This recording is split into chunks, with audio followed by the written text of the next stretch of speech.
You are listening to the Beauty in Flight box set, The Complete Collection, written by Robin Patchen, narrated by Becky Dowdy. Keep listening for Beauty in Battle, the exciting conclusion of the Beauty in Flight series. Chapter 1. Darkness swallowed Harper's rental home even before Jack navigated his pickup around a corner. She leaned against the cold window and restrained the sigh that wanted out. It was déjà vu all over again. When she'd first navigated the streets of Nutfield, rain and fear and exhaustion had made the little town seem scary, even sinister. Now that she was leaving, she knew better. She'd like to tell herself she'd see the house again, see this town again, see Red again, but she'd fallen into that trap before. When she'd hugged her parents goodbye, taken off to Los Angeles to see her name in lights, hadn't she been sure she'd go back home to Kansas someday, go back to flaunt her glorious success? What a naive, foolish girl she'd been. She hadn't been home, and now she'd never go, never have the opportunity to beg her parents for their forgiveness, to rebuild the bridges she'd torched with her own stupid choices. When she'd left L.A. to take a job in Vegas, the move should have been temporary. Once she had some stage experience, she'd told herself, she could return to L.A. and resume the auditions that, she'd been sure, would lead to that big acting job. But somehow the dry landscape of Vegas had sucked her in like quicksand, and she'd never seen L.A. again. When she'd realized fame and fortune weren't in her future, she'd gone to nursing school. She'd quit after receiving her certificate as a nurse's aide, but she'd been sure she'd go back. As soon as she got her life together, found a better job, and kicked the bad habits she'd picked up, she'd achieve her new dream of becoming a registered nurse. But she'd never return to that either. When she'd left Emmett and Barry sleeping after discovering she'd unwittingly been part of a robbery and murder, she'd gone to the police station to tell the truth. She'd been sure she'd return to their shared apartment. After Emmett and Barry were arrested, she'd foolishly thought she'd have a chance to pack her things and go home to Kansas. She'd long since given up on her dream of fame and adventure. Then all she'd wanted was freedom. Instead, she'd landed in prison. And now she'd found a new home in this little town of Nutfield, New Hampshire. She'd found friends, a job, a life here. She'd found Jack. But the senseless cycle of her life continued. Red, the man she'd claimed as her grandfather, was in a hospital after a heart attack had almost killed him, and she wasn't where she should be, by his side. Beside her, Jack checked the rearview mirror. Bright November stars twinkled beyond the trees and hills that surrounded this idyllic place. At the junction of the main road, Jack turned toward the highway, not toward town. The farther they moved from Nutfield, the more her anxiety heightened. She clenched her fists and relaxed them, trying to settle her nerves. "It's going to be okay," Jack said. Based on what? Harper hadn't meant the words to sound so harsh. But really, what did Jack know about anything? He'd only discovered her true story by digging around and running a background check. Yippee for him! He'd found out about her felony record. Had it really been that very day that he'd led Garrison, former FBI, right to her door? His hand left the wheel and reached toward hers. She readjusted her position and slipped her fingers beneath her thigh. He'd brought the feds, or the almost feds, into the picture, hadn't he? Maybe not on purpose, but he'd led them straight to her door. If she'd packed and picked up Red, Derrick wouldn't have gotten to him, nearly suffocated him. Although, maybe Derrick would have followed Harper. Maybe she and Red would both be Derrick's victims by now. Maybe Jack had saved their lives. She didn't know what to think. Just 30 minutes before, Jack had calmed her with a kiss that had made her feel both secure and loved. But that feeling had flitted away like all the dreams she'd ever carried. He blew out a long breath. "We've talked about this. You don't want to keep running, do you? Eventually, the police will catch up with you. It'll be better if you tell them what you know." "That's the problem, Jack. I don't know anything. I have no idea who killed those men. I have no idea how they ended up in the living room of Red's house. I have no idea who they were working for. The police should be looking for Derrick. He can tell them a lot more than I can." "Be that as it may," he cut a glance at her on the curvy tree-lined road. "They're looking for you." "I didn't do it." Another deep sigh. "I know you didn't." They'd been over this, over and over it. She didn't want to talk about it any more. Jack checked the rearview mirror again. She swiveled in the passenger seat and looked behind them. Beyond the glow of the taillights, nothing but black. She faced Jack. "What are you looking for back there?" "Making sure we're not being followed." Acid flooded her stomach, and she looked behind again as if headlights could be conjured from his words. Still, they were alone on the country road. "And?" she asked, almost afraid of the answer. "Nobody's back there." He glanced at her and offered a quick smile. "We're safe." Safe. What would that feel like? On the other hand, that skin-crawling feeling she'd had off and on since Vegas had vanished, for now. "It's too late to drive to Maryland. We should at least wait until tomorrow." She threw the words out there, though she'd been making the same argument for hours. "I agree," Jack said. Her head snapped to face him. "Since when? You insisted we get on the road." "I didn't want to say so at the house. With Derrick in town, I wasn't sure. I mean, it's crazy to think he knows where you live, but he did find Red, so he could have found the house. I was afraid he might be listening, which is ridiculous maybe. I'm no spy. I'm no good at all this cloak and dagger stuff. I just wanted to get you out of there." She nearly smiled, but then the words penetrated. "You think Derrick could have been nearby?" Jack shrugged. "Seems stupid now. He's obviously not following us." He checked the rear view again. "But at the time—" She shook off the thought of Derrick watching her and focused on the other thing he'd said. "So we're not going to Maryland?" They reached the junction to Route 101, and he merged onto the highway toward Manchester, sliding in among the line of cars, trucks, and SUVs. After one more glance in the rear view, he repeated, "We're safe." "Wouldn't safe be nice?" "We are going to Maryland, Harper." He reached for her hand and squeezed. "But I'm with you in all of it." She didn't pull away. She couldn't bring herself to because, as afraid as she was of what was coming, she couldn't imagine doing this without Jack by her side. How had he become so important, so vital to her well-being in the short time they'd known each other? Frustrated as she was at the situation, at least she had Jack believing in her. "We're not making the whole drive tonight," he said. "I wanted to get you out of Nutfield and away from Derrick. I'm sorry I didn't tell you before, but I wasn't really sure what the plan was. Garrison's been in touch with the police department investigating the murders, and we're meeting with the detective tomorrow at 2 p.m. I figure if we can get 3 hours of the drive in tonight, we can take our time tomorrow." 3 hours will put us where? "About New Haven." She and Red had driven through New Haven just a few weeks before, but they hadn't stopped. She'd been desperate that day to put as much geography between herself and any Maryland cops as possible. "It's going to be okay." How many times had Jack repeated those words? 10, 15, 50? She huffed. "It's not like I have a choice, now that the cops know where I am."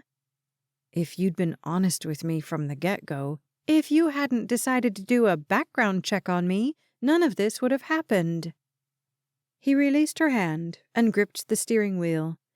"You can't be on the run for the rest of your life. I'm trying to help you get free of it." Free.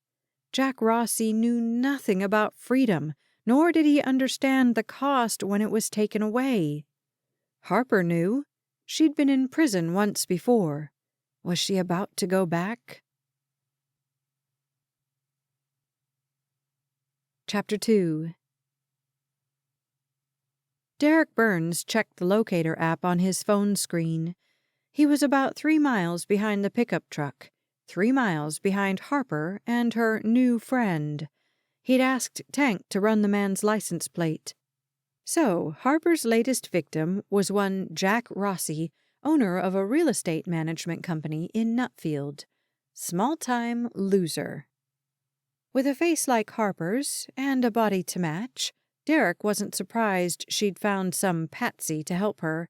Men tripped all over themselves when she batted those blue eyes or swished those hips. Even his grandfather had succumbed to her spell. And sure, Derrick had fallen for her tricks too. Moved her from her crappy little studio apartment in Vegas to his grandfather's home in Maryland. From poverty to luxury, all thanks to his own stupidity. He'd cared for her, he'd loved her, and all he'd asked was that she help him impress his clients, put in a good word with Gramps.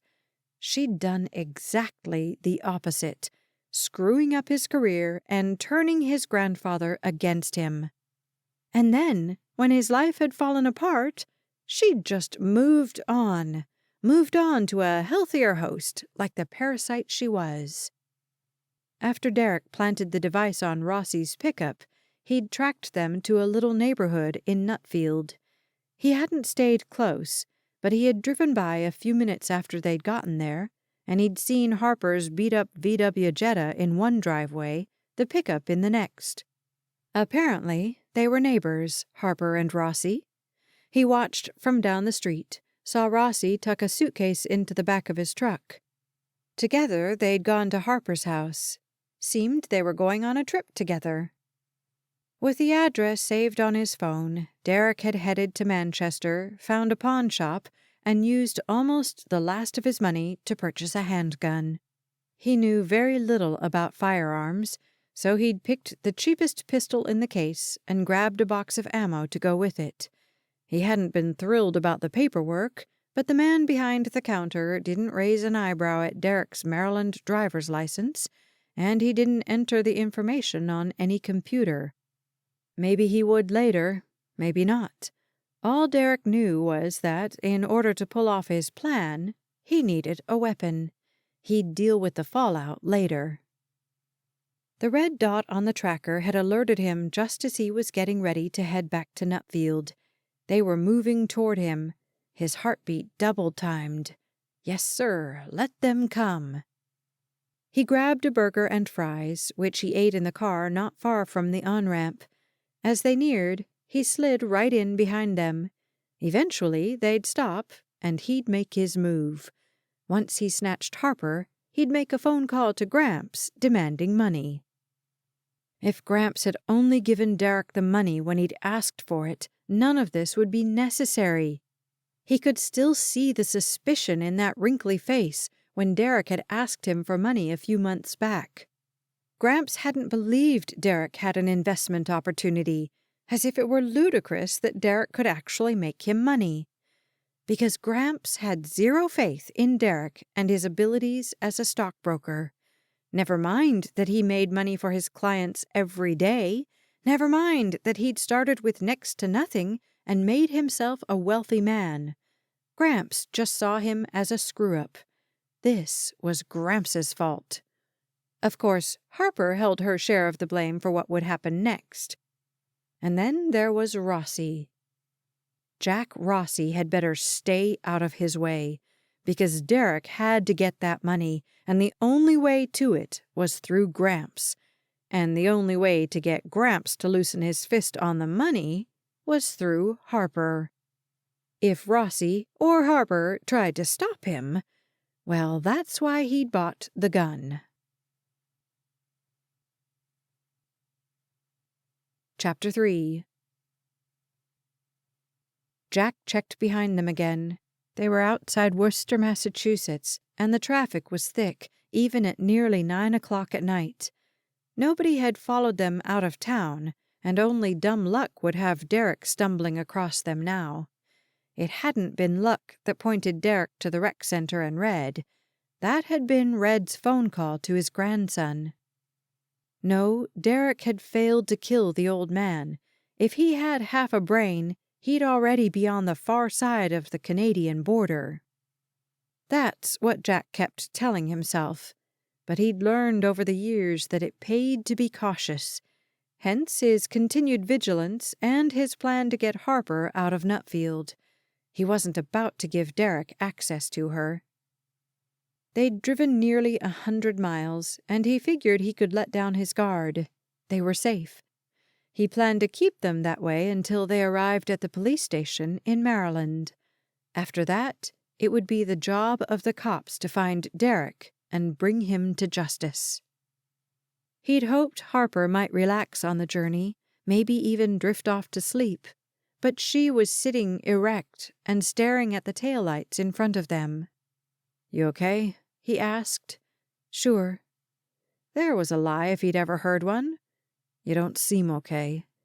"Just wondering where I'll be this time tomorrow." "Do you want to stay at Red's house tomorrow night? Or will that be too scary after the last time you were there?" Her silence lasted so long, he chanced another glance. She was looking at him as if he were crazy. "I was thinking more like, would I be in jail?" "You're not going to jail." Another long pause, then, "I hope you're right. I'm just going to say this one more time.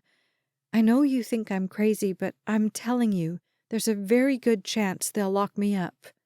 "On what charge?" "Murder." "Garrison doesn't think you're going to have any trouble." She muttered something that sounded like, "Only if my luck changes." "Harper." He glanced toward her to make sure she was listening. Her eyes were wide, her mouth pinched at the corners. She had the look of defeat, as if nothing he said could make a difference. That didn't mean he wouldn't try. He shifted into the middle lane and fell in behind a sedan. "Harper, honey, you're going to tell the truth, get free of the suspicion surrounding you, and move on with your life." He paused to let that take hold. "I don't know what that new life is going to look like, what you want it to look like." He knew what he wanted, Harper with him in Nutfield. But she was so attached to Red, and Red's home was in Maryland. Would she return with the old man to be his caretaker? Where would that leave Jack? Could he go with her? Would she want him to? He didn't know, but he wasn't about to lose her. Angry as she was at him right now, angry and frightened and defensive, he'd seen her heart. He knew just what kind of woman Harper Cloud was, and he wasn't about to let her go. Not now. And if he had his way, not ever. He forced himself to gloss over all those unanswered questions. "Whatever you want, your future's about to open up wide. You don't need Derrick or Red to take care of you. These last few weeks, you've proved you can take care of yourself and then some. You're going to make a fresh start." "Jack." He didn't miss the frustration in her voice.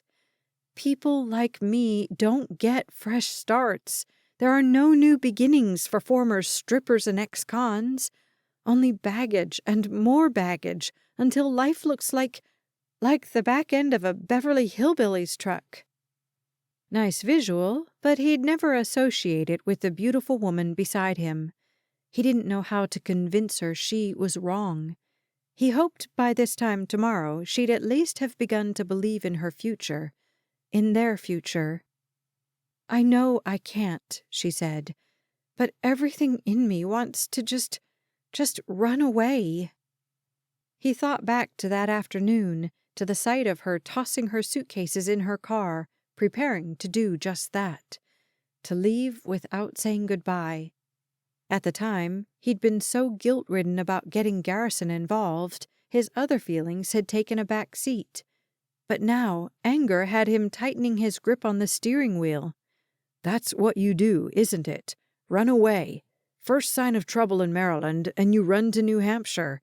Before that, things got hard in Vegas, so you ran to Maryland. Same with L.A. and Kansas. What was so awful back in Kansas that you took off to L.A.? Have you ever stuck out anything difficult?" "You know nothing about me. You have no idea." "Because everything with you is a secret." He clamped his lips shut, took 2 deep breaths, and started again with a gentler tone. "I want to know you, but you haven't allowed me to. You didn't trust me with the truth." "I didn't know you. How could I have known how you would react, what you would think? You don't know anything about my life, about the things I've been through." "Maybe my life isn't as complicated as yours, but at least I've shared it with you." The tires rumbled beneath them, filling the silence. After a minute, he added, "At least I've been honest with you." "And how would that have gone over? Hi, I'm Harper, former stripper, ex-con, and running from the law. Nice to meet you." "At least it would have been the truth." She uttered a soft pfft and faced forward, arms crossed. Excellent. That had gone well. He was right, and he was totally wrong. Why would she have confided in him? She hadn't known him, and she'd had a lot of experience with untrustworthy men. Even if Jack had started their relationship well, he'd ended by doing a background check on her and then thinking the worst. He was the jerk here, not her. He let a few more miles slide beneath the wheels of the truck before he said, "I'm sorry. I know it hasn't been easy for you." In the silence that followed, he wondered if she'd given up speaking to him altogether. And then she said, "You've done nothing but try to help me. I'm just scared." He reached across the front seat and took her hand in his. It was cool and tense. He lifted it to his lips and kissed her knuckles. "I know, and although I can't make any promises, I know the one who does make promises. Let's keep trusting God to work it out." Chapter 4. Trust God. That seemed like Jack's answer to everything. But Harper wasn't sure how to do it. Oh, she'd heard the stories. The Bible she'd bought was full of stories. Red had more about how God had been faithful in the trials Red and his family had faced. He'd convinced her to trust God. What good had it done? What if God let her down the way everybody else did? God was a he, after all. On the other hand, if God wasn't going to help her, she had no hope at all. She needed Red and Jack to be right about God. "I need to stop for gas," Jack said. "Do you mind fast food?" "I'm not really hungry." She didn't feel hungry, but her stomach rumbled at the thought. Had she eaten lunch that day? She didn't think so. Didn't think she'd eaten since toast that morning. He pulled into a service area and parked, then walked around to open Harper's door. The place was empty but for the folks working the counters and an older gray-haired woman who was spraying and wiping down tables and chairs. There was a retail area on the far side filled with souvenirs and travel accessories and everything one might find at a convenience store. Jack led her past the kiosks filled with travel brochures and around the many tables to the counters where they found a plethora of choices. Auntie Anne's pretzels, D'Angelo's sandwiches, and Papa Gino's pizza, not to mention a coffee shop and an ice cream shop. "What sounds good?" he asked. None of it, but she knew she'd eat once food was in front of her. "You pick." "The pizza smells delicious, but I don't want to wait. Let's do Grinders." "Grinders?" Where I come from, a grinder is a power tool. He grinned. You'd probably call it a sub, but you'd be wrong. If you say so. Let's split something, anything, just no olives or hot peppers. He ordered a large steak and cheese and 2 drinks, and they sat at one of the many empty tables. The grilled sub was good, but that feeling had come back, the feeling that she was being watched, that she wasn't safe. She looked toward the doors, the windows, the hallway leading to the bathrooms. Paranoia wasn't her best quality.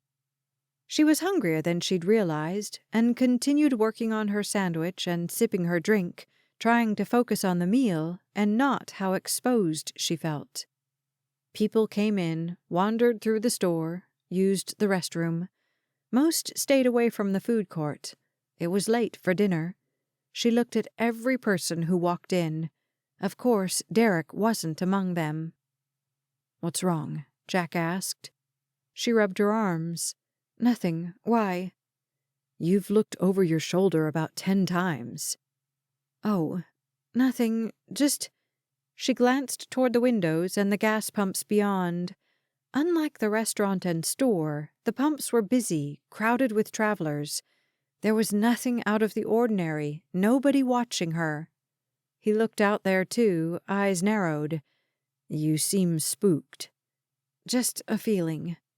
He said nothing, probably didn't think it was worth the effort to argue with her, and finished his portion of the sandwich. When she'd eaten all she could, he gathered their trash and dumped it in the can. She stood. "I need to use the bathroom." He nodded toward the restroom sign. "Just come out to the pumps when you're done. I'm going to fill the tank." He was leaving her alone? But what if— She looked down the hall beyond the restrooms. There were a couple of doors, one beneath an exit sign. Who knew where the other led? But wherever it was, she was safe. Jack had assured her they hadn't been followed. She didn't need to be afraid. "I can wait for you." Jack nodded toward the bathroom. "We're in no hurry." "No," she forced a smile. "I'll meet you outside." He studied her for a long moment. "Really, I'm just being paranoid. It's fine." He nodded and turned toward the door. She used the facilities and washed her hands, smiling politely to the young mother and little girl beside her. After they stepped out, she looked at herself in the mirror. She looked tired, haggard, and older than her years. She considered putting on lipstick, but figured if she did, then she'd look tired and haggard and like she was trying too hard. As she stepped out of the restroom, an alarm sounded. The old woman who'd been cleaning rushed toward her from the dining room, her focus beyond Harper. "Hey, you can't go that way!" Harper turned toward the exit door at the end of the hall. A man, barely visible in the dim light, turned and stepped back out. Harper barely glimpsed him, yet something about him, the height, the build, her heart thundered in her chest. The door slammed, and the alarm silenced. The woman brushed past Harper, shoved open the door. Over the sound of the again screeching alarm, she screamed, "Stop!" A moment passed while Harper stared at the woman, told herself to run. The woman stepped back in, swiveled, and stomped toward Harper. Behind her, the door slammed again, and silence again filled the space. "Thieves," the old woman muttered. "Wonder what that one got away with." The entire thing happened in less than 30 seconds. Not until the woman was out of sight did the panic rise. Harper stifled a scream. She ran down the hall, through the store, and out the door into the chilly night. Jack was twisting the cap onto the gas tank. "Jack!"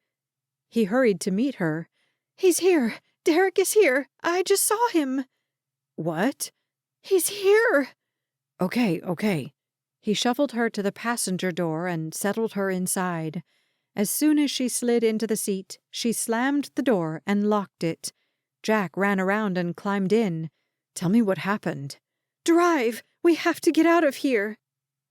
Jack started the pickup, exited the truck stop and merged onto I-90. She recounted the events, forcing herself to sound rational, not crazy. So you're saying a man was going out the back door, and you think it was Derrick? It was Derrick. I swear it was. And I think he was coming in, not going out. Tell me again what he looked like. I didn't get a good look at his face. Any look at his face. Just the back of his head. But I swear it was him. Okay, but... The but said it all. You don't believe me. He swallowed and cut a glance at her. It's not that I don't believe you. It's just that... You don't believe me. That's exactly what it is. Harper, it's dark out. He gestured toward the windows in case she was too thick to understand the word dark. Isn't it possible you saw a man who looked like Derrick? I know it sounds crazy, but it was him. She wanted to say she was certain, but was she really? At least a mile rumbled beneath them before he said, "What was he wearing?" Wearing? She had no idea. Jeans? Slacks? She closed her eyes, tried to picture the scene. All she saw was dark clothing. I think jeans, maybe. Did he have on a jacket? I wasn't paying attention to that. Okay. Again with the okay. The sure you saw him, except I think you're crazy, okay. But she wasn't crazy. She wasn't. It had been Derrick. Or maybe she was crazy. Maybe she was seeing Derrick everywhere now. Maybe her mind had finally slipped its last gear. Maybe she couldn't trust her eyes anymore, her ears, her brain. Jack reached for her again. This time she didn't bother to pull away. Jack was right. She'd conjured Derrick's image in her panic. She hadn't seen the man's face at all, hadn't seen his hair color, hadn't seen glasses, hadn't seen eyes. She hadn't seen anything except the back of a head in a dark night. Anyway, how in the world could Derrick have tracked them down at a truck stop off the highway? They were safe. Dear God, please let us be safe. Chapter 5. Derrick pounded the steering wheel until his fist ached. He'd chosen to step in through the back door rather than the front because he hadn't wanted to be seen. He figured eventually she'd go to the bathroom, and that's when he'd make his move. They'd been on the road for hours. Surely she'd have to go. No guarantees, but it had been the only plan he could come up with on short notice. All that studying of the doors while Harper and Rossi ate had come to nothing. Derrick had seen an old lady take the trash out the back. The door had closed behind her, then opened easily when she'd returned from the dumpster. So Derrick knew it wasn't locked, and no alarm had sounded. Maybe she'd disabled the alarm before she'd stepped out. If he'd known about the alarm, obviously he'd have gone in through the front and forced Harper out the back. Yes, the alarm would have sounded, but they'd have stepped out, gotten into his waiting car, and been gone before anybody would have seen. By the time Rossi realized she wasn't coming out, they'd have been long gone. By now, Derrick would have called the hospital, asked for Gramps' room, and made his demand. Gramps would have transferred the money right away, and then... Derrick didn't know what would happen then. He'd let Harper go, of course. He wasn't a killer. But Harper had held out on him. For months, she'd held out on him. Her and her beautiful face and her perfect body. A body he knew wasn't pure and innocent. A body that had been touched by plenty of guys. Just not Derrick. After he'd cared for her, gotten her a job, found her a place to live, she'd still held out on him. So he wouldn't kill her, and he wouldn't take anything from her he wasn't owed. He was owed plenty. Once he finished with her, He'd have to make sure she wasn't found before he'd had a chance to escape, just in case Gramps and Harper decided to turn him in. Which they would. Of course they would. And the fact that Gramps had claimed to love Derrick, the fact that Harper had claimed to care for him, those facts wouldn't matter one bit to them. So Derrick would have to pay Quentin back and then run. That was fine. He'd been gone from his job so long, he figured they'd already given his clients to other brokers. His firm wasn't known for loyalty. He was upside down on his condo and his car, so it wasn't as if he really had anything of value to lose. Derrick would be better off getting a new identity and starting fresh somewhere else. New name, new home, new friends, new job. Maybe not as a stockbroker. Too hard to fake that license. But a stockbroker was just a salesman who dealt in paper money, and Derrick could sell sand to a beach bum. Cars, houses, computers. He could sell anything. Yes, that was the answer. Snatch Harper, get what he was owed from Gramps and from her, then stow her away long enough to escape, get on the far side of the country. Maybe San Francisco or Seattle. Somewhere near the ocean. A new life. That's what he needed. First, he had to focus on paying back Quentin, his psychopathic moneylender, before the man lost his patience. Thank God Harper hadn't seen him. He'd caught sight of her stepping out of the restroom.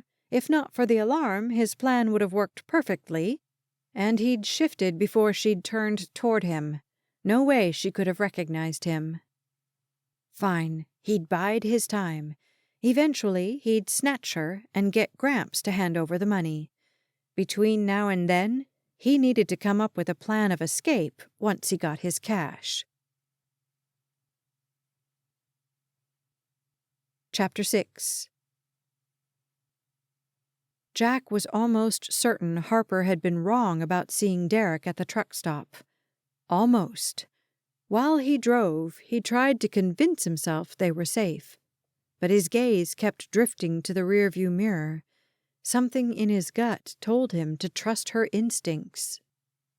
Maybe she wasn't being melodramatic. Maybe she was right about Derrick following them. For that matter, maybe she was right about the police. Maybe they would throw her in jail. He glanced at her, but her gaze was fixed on the side mirror, watching behind them just like Jack. She was terrified. Finally, they made it through New Haven, and Jack pulled off the highway after a blue sign promised a host of hotel options. He found two side by side, parked the pickup in the darkest corner of the lot at what looked like the dumpier of the two options. Let's go. She climbed out of the truck before he could run around to open her door. He reached in the back, got their suitcases, and walked beside her into the lobby. The man behind the counter was on the phone, so he passed through the small space and looked around. There was a restroom down a short hallway. At the end of that hall was a door that led to the parking lot on the opposite side of where his truck was parked. Perfect. You need to use the bathroom? She nodded and headed that direction. Jack walked to the counter, set Harper's duffel bag on top of his suitcase, and tried to figure out how to play this. When the man hung up, Jack said, "Have John and Sally Stansfield checked in yet?" The man behind the counter narrowed his gaze. Then he tapped on his computer. "Don't have anybody here by those names." Huh. Jack took out his phone, pretended to look at something. "I swear they said they'd be here." "Don't have 'em here. Don't have a reservation for 'em," the man said. "You have a reservation?" "No, we were hoping to be in the same hotel as my brother." He smiled at the man, shrugged. "I'll just give him a call. Thanks." He hoped that had been enough time to make it look as if he was getting a room, on the off chance somebody was watching from outside. Maybe all those spy movies he'd seen hadn't been a total waste of time. He pulled the two suitcases down the hallway toward the bathrooms. He stopped just out of sight of the man at the counter. When Harper stepped out, Jack put his finger over his lips. Her eyebrows rose, but he just nodded toward the side door. She followed, no argument, and stepped into the cold night. After the door closed, he said, "We're walking to the hotel next door. If you're right and Derrick is nearby, I figure he'll be watching for us in the hotel where our truck is parked. At least we can sleep without worrying." "Oh, that's—" She shook her head and held out her hand. "Let me get my bag." "I've got it." They crossed the parking lot and climbed a short, grassy hill to reach the neighboring lot. He couldn't help looking around. Was Derrick near? Even if he'd followed them somehow, Jack hoped his focus was on the front door or on Jack's pickup. He wouldn't have been watching the far door, surely. Finally, they made it to the neighboring hotel and stepped into the lobby. Behind this counter was a 40-something woman in a crisp uniform. "Can I help you?" "Any chance you have adjoining rooms?" After a few clicks and a swipe of his credit card, he was handed 2 room keys, and he and Harper made their way to the elevator. "I'll find a way to pay you back," Harper said, "for all of this." Pay him back? Was she serious? Didn't she understand how much he cared for her? Did she really think he was worried about the money? He tamped down the quick flash of anger. "You don't owe me anything." "I do, and I have no idea how I'll ever pay—" "You don't. Stop talking." He didn't bother to look to see her reaction. He'd been rude. Well, she'd started it. On the 3rd floor, they followed the signs to their rooms. He handed her a key. When she opened the door, he followed her and set her duffel on the bed nearest the bathroom, figuring she'd prefer the one near the window. "I'll be right next door." She stood in the middle of the room, arms crossed. "You're angry with me." He saw the defensiveness for what it was now. Fear. The thought that she might be afraid of him, of what he might think of her, killed his frustration. He stepped close, kissed her forehead. "It's been a very long day. I'm not angry with you, and I hope you're not angry with me. I care about you, so I have a vested interest in your safety and your freedom." He stepped back. "Okay?" Her smile was tired, but it was there. "Okay." He nodded once, stepped into the hallway, and opened his door. His room was a mirror image of hers. Once he'd closed and locked it, he knocked on the adjoining door and then opened his side. She opened hers. Her smile was a little wider.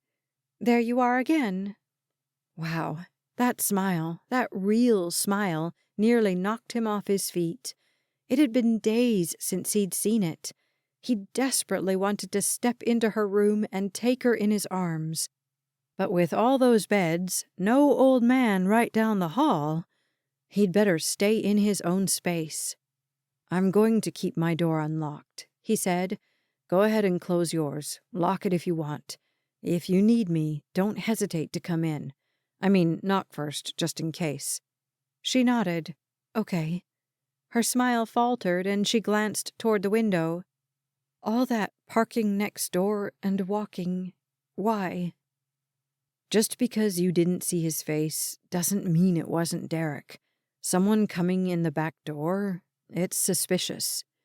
"So you believe me?" "I know you're sane, and I trust your instincts. If you think that was Derrick, then maybe it was. I don't know how he could have found us, but I'm not willing to bet your life on it." She stepped into his room and slid her arms around his waist.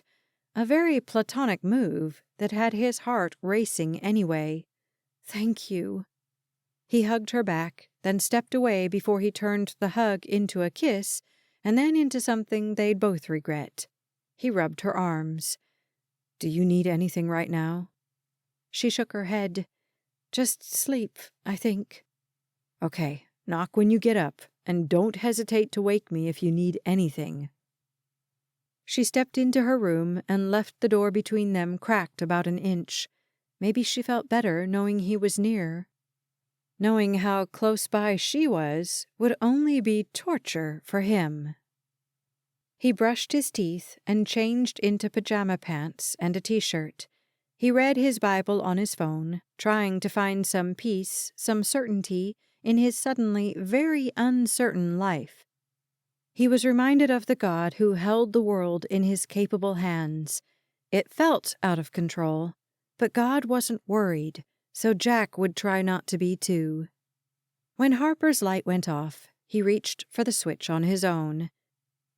He didn't know how long he'd slept when his eyes popped open. Derrick couldn't have followed them, which meant if that man at the truck stop had been Derrick, he had to be tracking them. But how? Maybe he'd found a way to hack into the GPS on Jack's pickup, except the man was a stockbroker, not a computer programmer.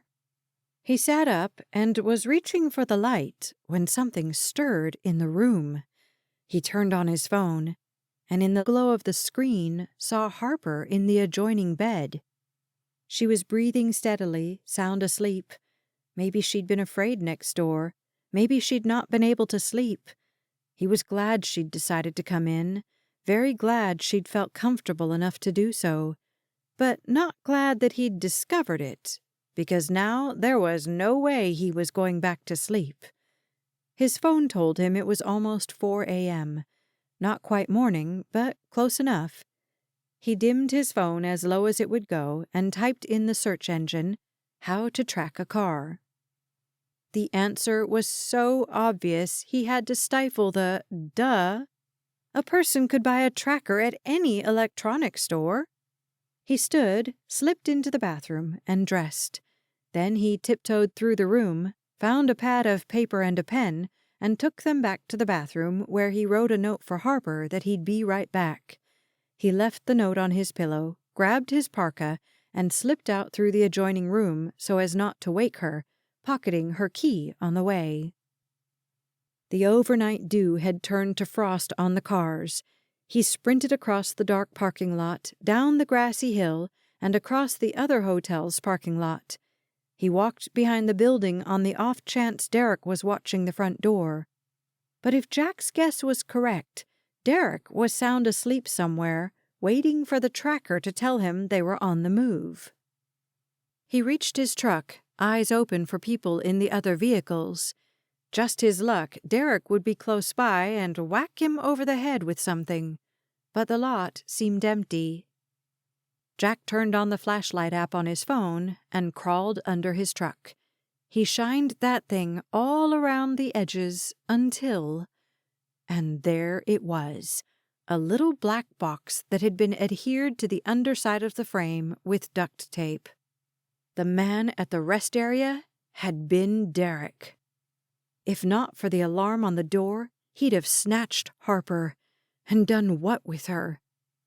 The question had Jack's hands clenching into fists, his stomach churning. He closed his eyes, breathed a prayer of thanks to God for protecting her, and set about removing the tracker. Carefully. He didn't want to let on to Derrick that he'd discovered it. When he had the tracker off the car, he rolled out from beneath it and taped the tracker to the underside of the sedan parked beside him. Maybe that would throw Derrick off for a little while. Derrick, who had to be close, who was just waiting to make his move. Should Jack move the pickup? No, not until they were ready to leave. He didn't want Derrick realizing the tracker wasn't on the pickup until they were long gone. Jack stood, looked around the dark parking lot one more time, and sprinted back to his hotel. Impossible as it seemed, he imagined Derrick at Harper's bedside, forcing her up and out while Jack was out here playing in the parking lot. By the time he reached the lobby, he was out of breath, but he kept running past the quiet elevators to the stairs, then bolted up to the 3rd floor. He sprinted to her room, slid the key in the lock, and let himself in. The door slammed behind him, but he didn't stop until he'd stepped from her room into his. He stopped by her bed. She sat up, eyes wide, afraid, but safe. Thank God. Chapter 7. Harper's heart pounded as she stared at Jack, who was dressed and wearing his jacket. Even in the dim light coming from the other room, she could see enough of the look on his face, wide eyes, tense jaw, to have her scanning the room for danger. "What?" She cleared her throat. "What happened?" "You were right about Derrick." He sat on the other bed and took a deep breath. "I'm sorry I didn't believe you." "Where have you been?" "I went out to check the truck." His gaze met her eyes, then slipped down and popped back up fast.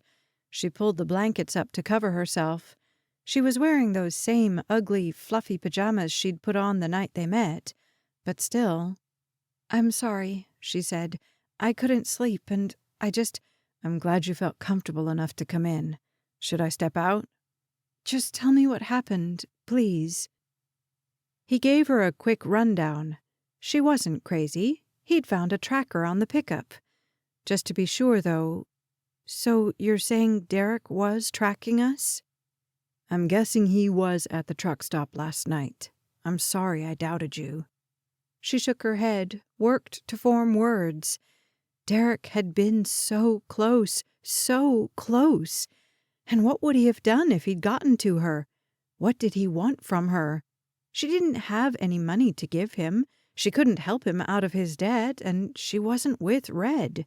So why would he be following her? It didn't make sense, but the way he'd come after her, through the back of the truck stop. "I'm sorry." Jack must have taken her silence as anger or frustration with him. "I should have. You didn't do anything wrong. But what does Derrick want with me? Why would he be following me?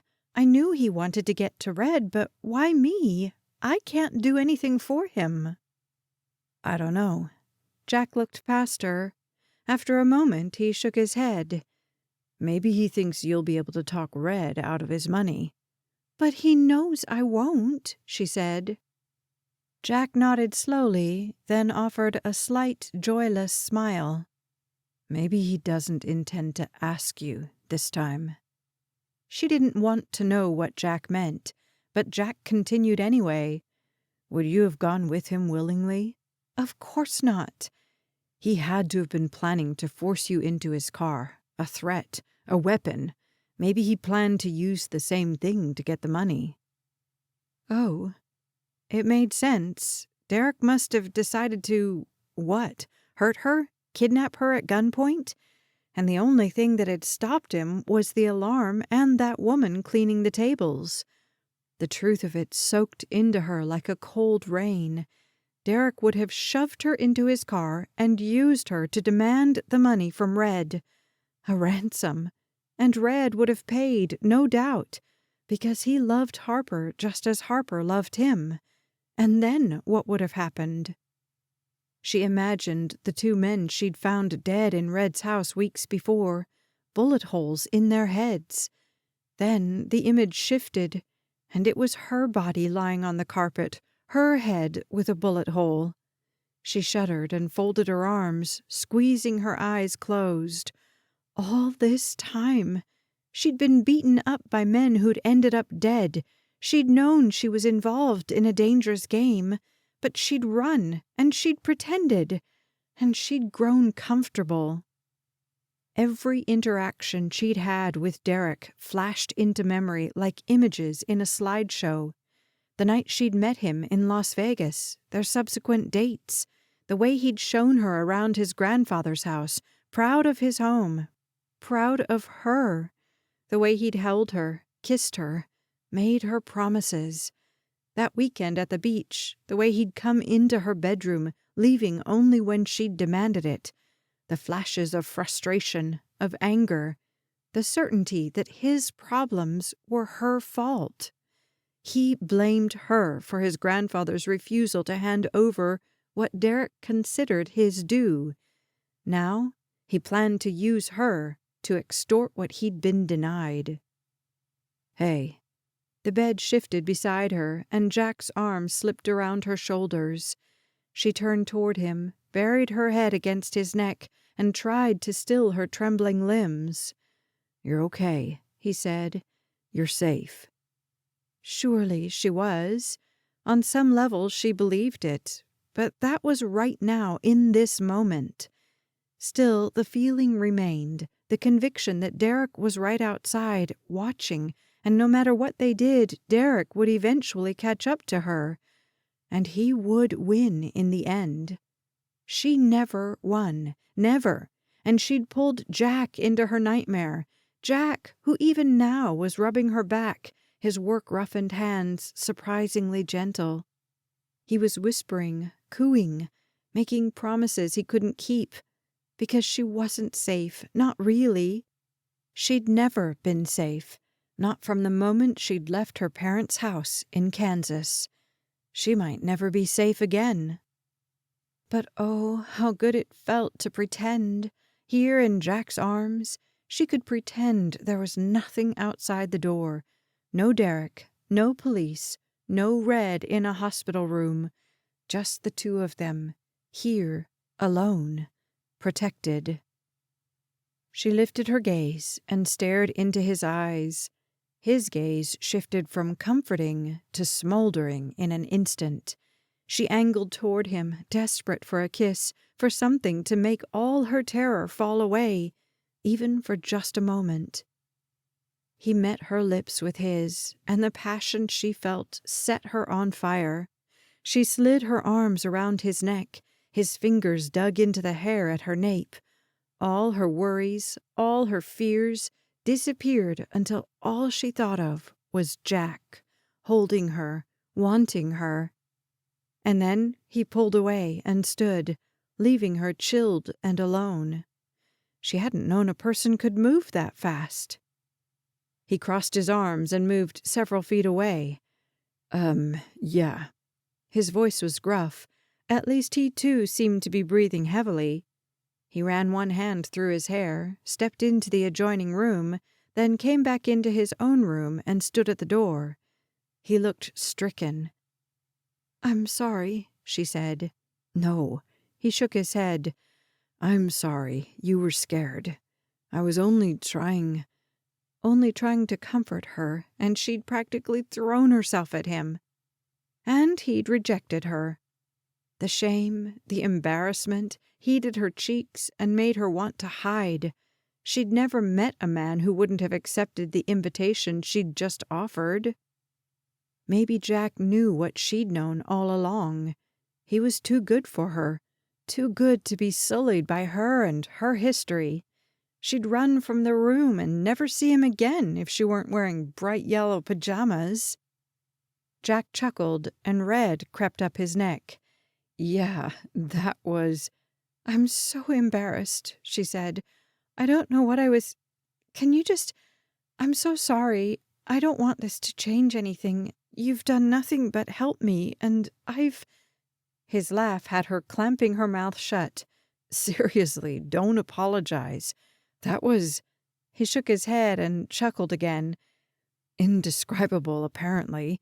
But now's not the time for us to—" He gestured to the bed.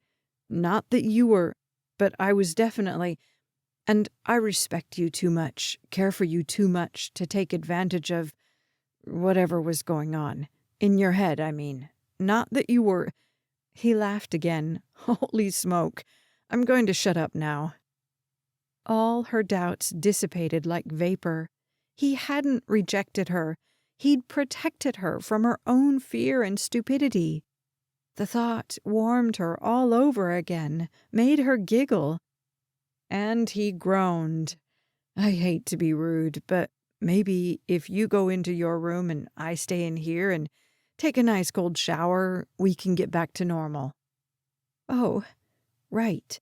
She was in his bedroom. She stood and straightened her pajamas. He stepped toward the window and pulled the curtains back and stared outside. She slipped into her own room. "Make sure your door is double locked." He stepped into the doorway. "Derrick could be anywhere. We need to assume he's watching us." "Oh, right."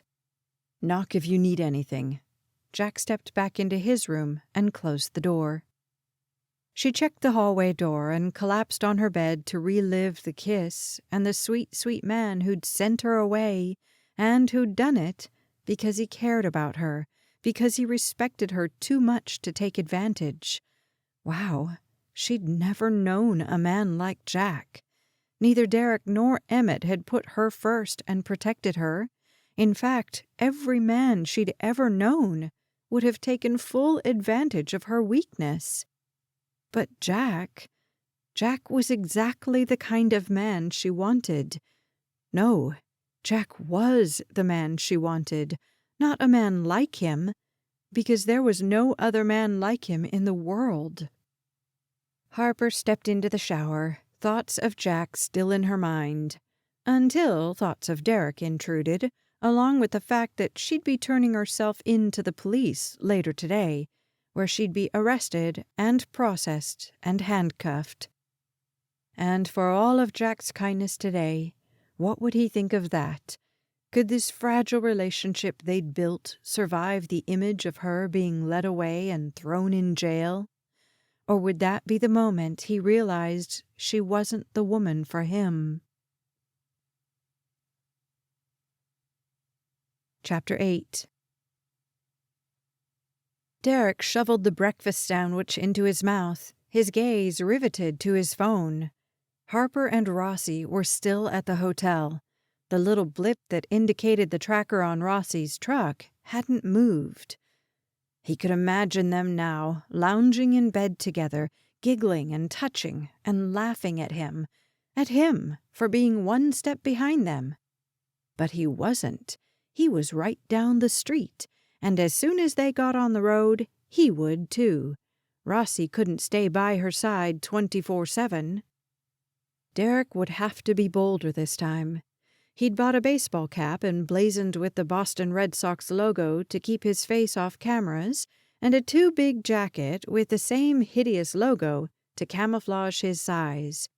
Derrick wasn't the type of guy to wear any sports apparel, and certainly nothing depicting the Red Sox, considering he'd been an Orioles fan since diapers. He remembered how his father had cheered for the team, elated when they won, devastated when they lost. Now, of course, Derrick knew there was more than team pride on the line. Dad usually had a sizable bet riding on the game. Gambling hadn't killed his parents, not directly, but it would kill Derrick if he didn't get the money. That cheap fast food breakfast churned in his gut. He tossed the trash in the can and rushed to the bathroom, his bowels as weak as his self-control. When he'd finished ejecting the disgusting breakfast, he drove the couple of blocks back to the hotel. Surely Harper and Jack would be leaving soon. He wasn't sure exactly what they were up to, and he didn't like the direction they'd driven the night before. Seemed they were headed back to Maryland, where Harper would likely go to the police and tell them everything she knew. He had to get to her before that. The next time Harper and Rossi stopped, Derrick would make his move. He'd snatch her, get his money, and get out of town. Yeah, the authorities would probably put it all together eventually, but by the time they did, Derrick would be long gone. New home, new name, new identity. And with Gramps' money, he didn't need to limit himself to the West Coast. Why not Europe? He'd always wanted to visit Monaco. And why not dream big? Derrick was no longer content to just get the $200,000. Nope. Gramps would be forking over everything he could scrape together. $1 million at least. Gramps had plenty.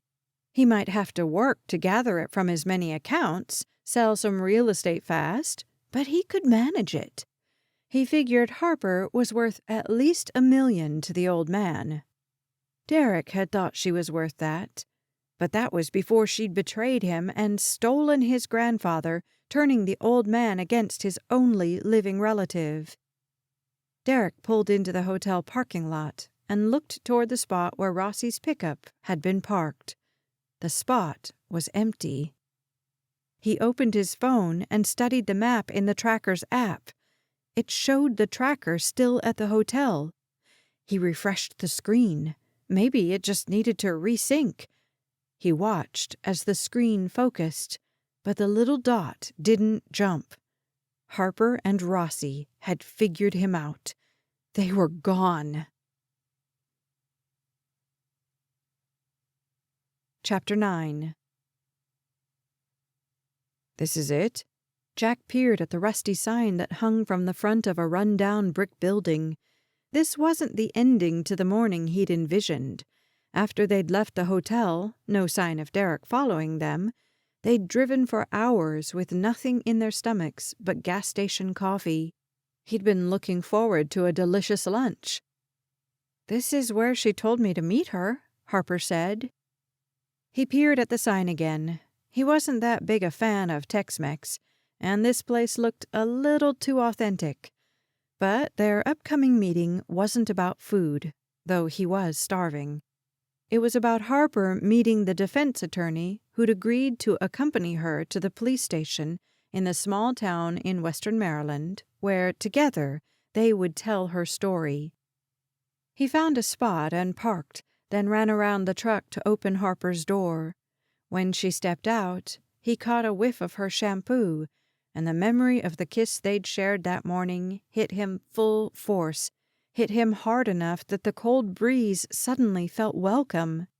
He forced himself to step back when what he really wanted was to taste those lips again. Get a grip, Rossi. His body wasn't listening to his brain, and when she smiled up at him in that shy way of hers, all his whys for keeping his hands and lips to himself blew away with the falling leaves in the autumn breeze.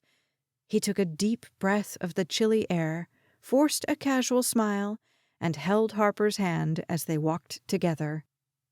It was 11:10, and they were early for the 11:30 meeting, not having known exactly how long the trip from New Haven would take. He opened the door to the little hole in the wall the attorney had suggested, and was hit with the scents of garlic and peppers and meat, not to mention the sound of a mariachi band playing over the speakers somewhere. His stomach growled. Harper said, "Reminds me of Vegas." He turned to her. "Really? When I think of Vegas, I imagine swanky casinos and fancy dining." "Sure, for tourists, but the locals know the best places to eat. There are lots of authentic Mexican restaurants." Made sense. A dark-haired man met them at the stand. "Two for lunch?" His accent was strong, his smile contagious. "We're meeting someone," Jack said. "She'll be here. The lawyer, Miss Banks?" Jack glanced at Harper, and she said, "That's her." "Follow me." The man led them through the dining room. Even though it was early for lunch, especially on a Saturday, most of the tables were filled. He glanced at the food, and his stomach growled again. He might have to rethink his aversion to Mexican food. The man stopped beside a woman in a booth in the farthest corner. She stood and faced the host first. "Thanks, Pete. You call me if you have any more trouble with that neighbor." Pete, the host, nodded, said, "I will do that," and left them there. The lawyer turned to them. "Harper Cloud?" At Harper's nod, the woman stepped forward and pulled her into a hug. It was odd and should have raised alarm bells, but something about this woman felt comfortable, homey. "Seems when you're having a really bad day, you need a really big hug, am I right?" After Harper had returned the woman's embrace, she uttered a short laugh and stepped back. "I never turn down a friendly hug." "Smart lady." She focused next on Jack and held her arms wide. He offered his hand. "Jack Rossi, I'm having a pretty good day." The lawyer shook his hand. "Why do the handsome ones always refuse?" Before he could think of a good answer to that, she indicated the table. "Sit, sit. I ordered us some queso. Best cheese dip this side of the Rio Grande." Harper slid into the booth first, and Jack followed. Before he'd even gotten settled, a dark-haired beauty in a bright red flowing skirt and a white peasant blouse slid glasses of water on the table for Harper and him. "Hola, friends of Ernie. You want soda? Tea? Margaritas?" Predictably, Harper ordered sweet tea. "I'll stick with water," Jack said. The lawyer already had a drink, Coke it looked like, so the waitress left to get their drinks. I'm Ernestine Banks, the lawyer said, but everybody calls me Ernie. The name sank in. Jack said, Ernie Banks, as in, Dad was a big Cubbies fan. She turned to Harper, and he did too, to find Harper's expression blank. Ernie Banks, a.k.a. Mr. Sunshine, played for the Cubbies for about 2 decades. Oh, I look just like him. Ernie said the words with a laugh. Except my skin's a little paler, I'm about a foot shorter, and I have a bit more hair. Jack couldn't help but like this woman. She was short and squat and had a square face and a head full of brown, frizzy hair. She wore a business suit that had probably fit a few sizes back. But her smile was contagious, and based on the way the people at the restaurant treated her, she was one of the good guys.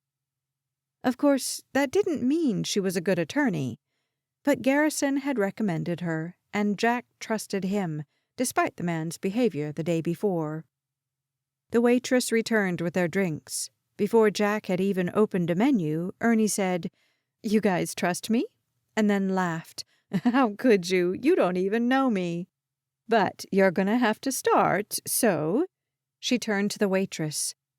"We'll share the number 3, the number 7, and the number 12, and bring us 3 plates so we can eat family style. And the potatoes, not the rice, on at least 2 of the meals." The woman nodded, took the menus, and disappeared. Ernie focused on Harper. "Let's see how much of the story you can tell before our lunch gets here." "Oh." Harper glanced at him, a trace of fear in her eyes. He squeezed her hand under the table and nodded. She turned back to Ernie. "Okay, And then she began the story she'd shared the day before. The move to Maryland to care for Red. The discovery that Red's grandson was a gambling addict and in too deep to get out on his own. The conversation she'd overheard when Derrick had tried to swindle his grandfather out of $200,000. The men who'd attacked her in the parking lot. The way Red had gotten sick and how, eventually, she'd realized he was being poisoned by his own grandson. The decision to call the police about the poisoned bottles moments before she'd found the 2 bodies on the floor in her living room. Whoa. Ernie had a chip dripping with queso halfway to her mouth when she froze. "Dead bodies?" Harper nodded, fear in her eyes. Jack set his chip down. He'd been enjoying the salty crunch with the warm cheese dip, and slipped his arm around Harper's shoulder. "Tell me about the bodies." Ernie had been taking notes between bites, but now she focused all her attention on Harper, scribbling furiously as Harper recounted the details. The bullet holes, the lack of blood, or anything else. "You're saying someone left them there, in your house?" Ernie asked. "Red's house, but yeah, it's where I lived." "Just lying there on the floor?" "On their backs," Harper said. "Side by side, like an offering." The woman made a note, then stared beyond them for a moment. She shook her head, took a breath, and said, "Okay, then what?" "I panicked, I guess. I mean, someone murdered those men. I had no idea who or why they'd been left there. I did know Derrick was trying to kill Red, and so I just got him into my car and we drove away." "Just left them there? What if they'd been alive?" "They weren't alive. They weren't—" She shuddered. "Trust me, if they'd been alive, then blood would have been pumping, and their wounds would have been bleeding. They were pale, eyes open. They were dead." "Still," Ernie said, "you didn't call the police?" "I did, sort of. When we were safely away, I called 911 and told them I'd seen a disturbance at the house. Like a concerned citizen. I told them to hurry over there, that I thought I'd seen someone prowling around. I left the back door unlocked, figured the police would come, see the bodies through the back windows, and go in."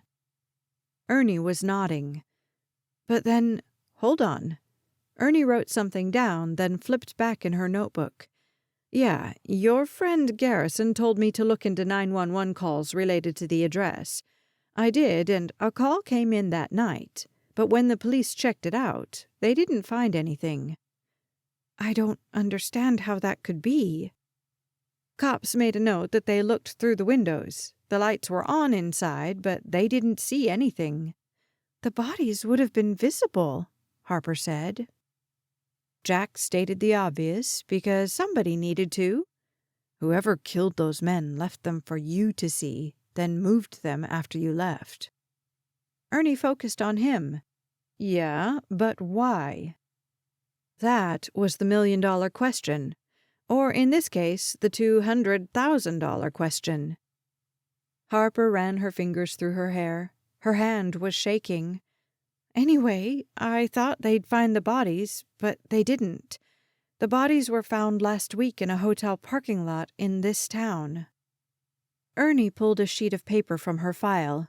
Yeah, I got the newspaper report and the police report. They were found in a caddy. Probably Red's, Harper said, but the VIN number was filed off and the plate's missing. Ernie made a note and studied what she'd written. Doesn't make a lot of sense.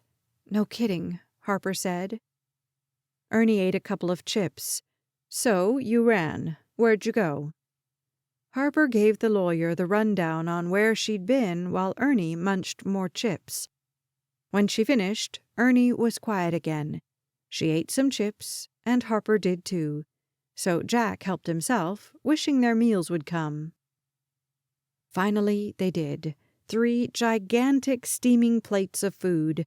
Flour tortillas filled with chicken and smothered with sour cream sauce, steak covered in grilled vegetables, and poblano peppers bursting with meat and cheese.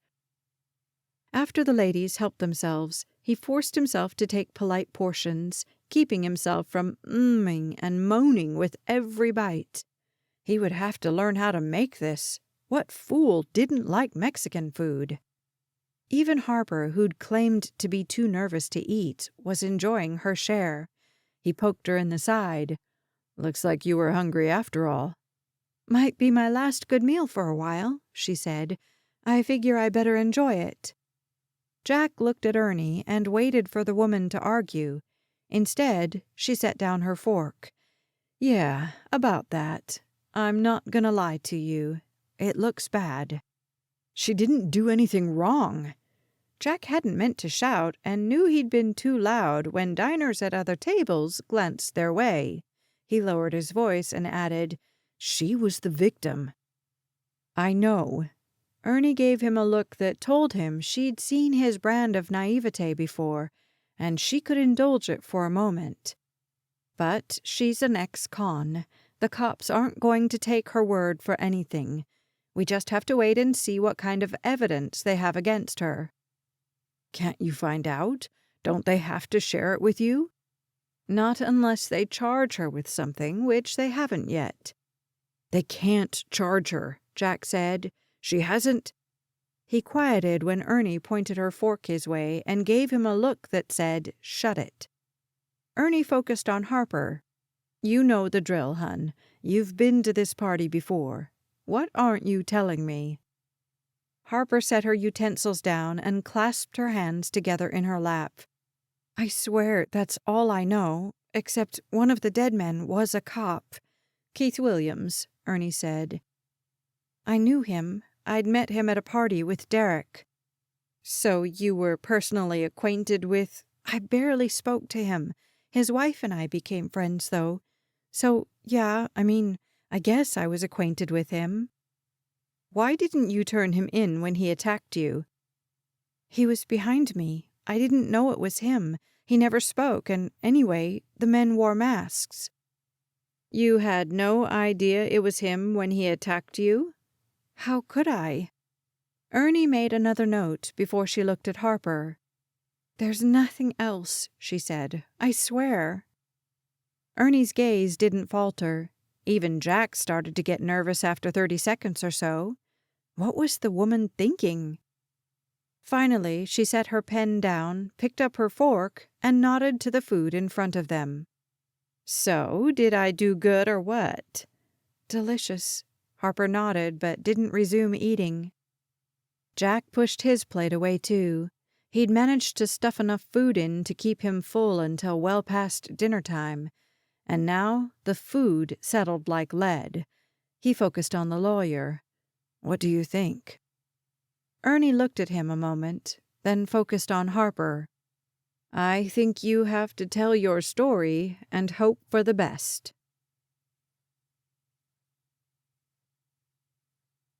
Chapter 10.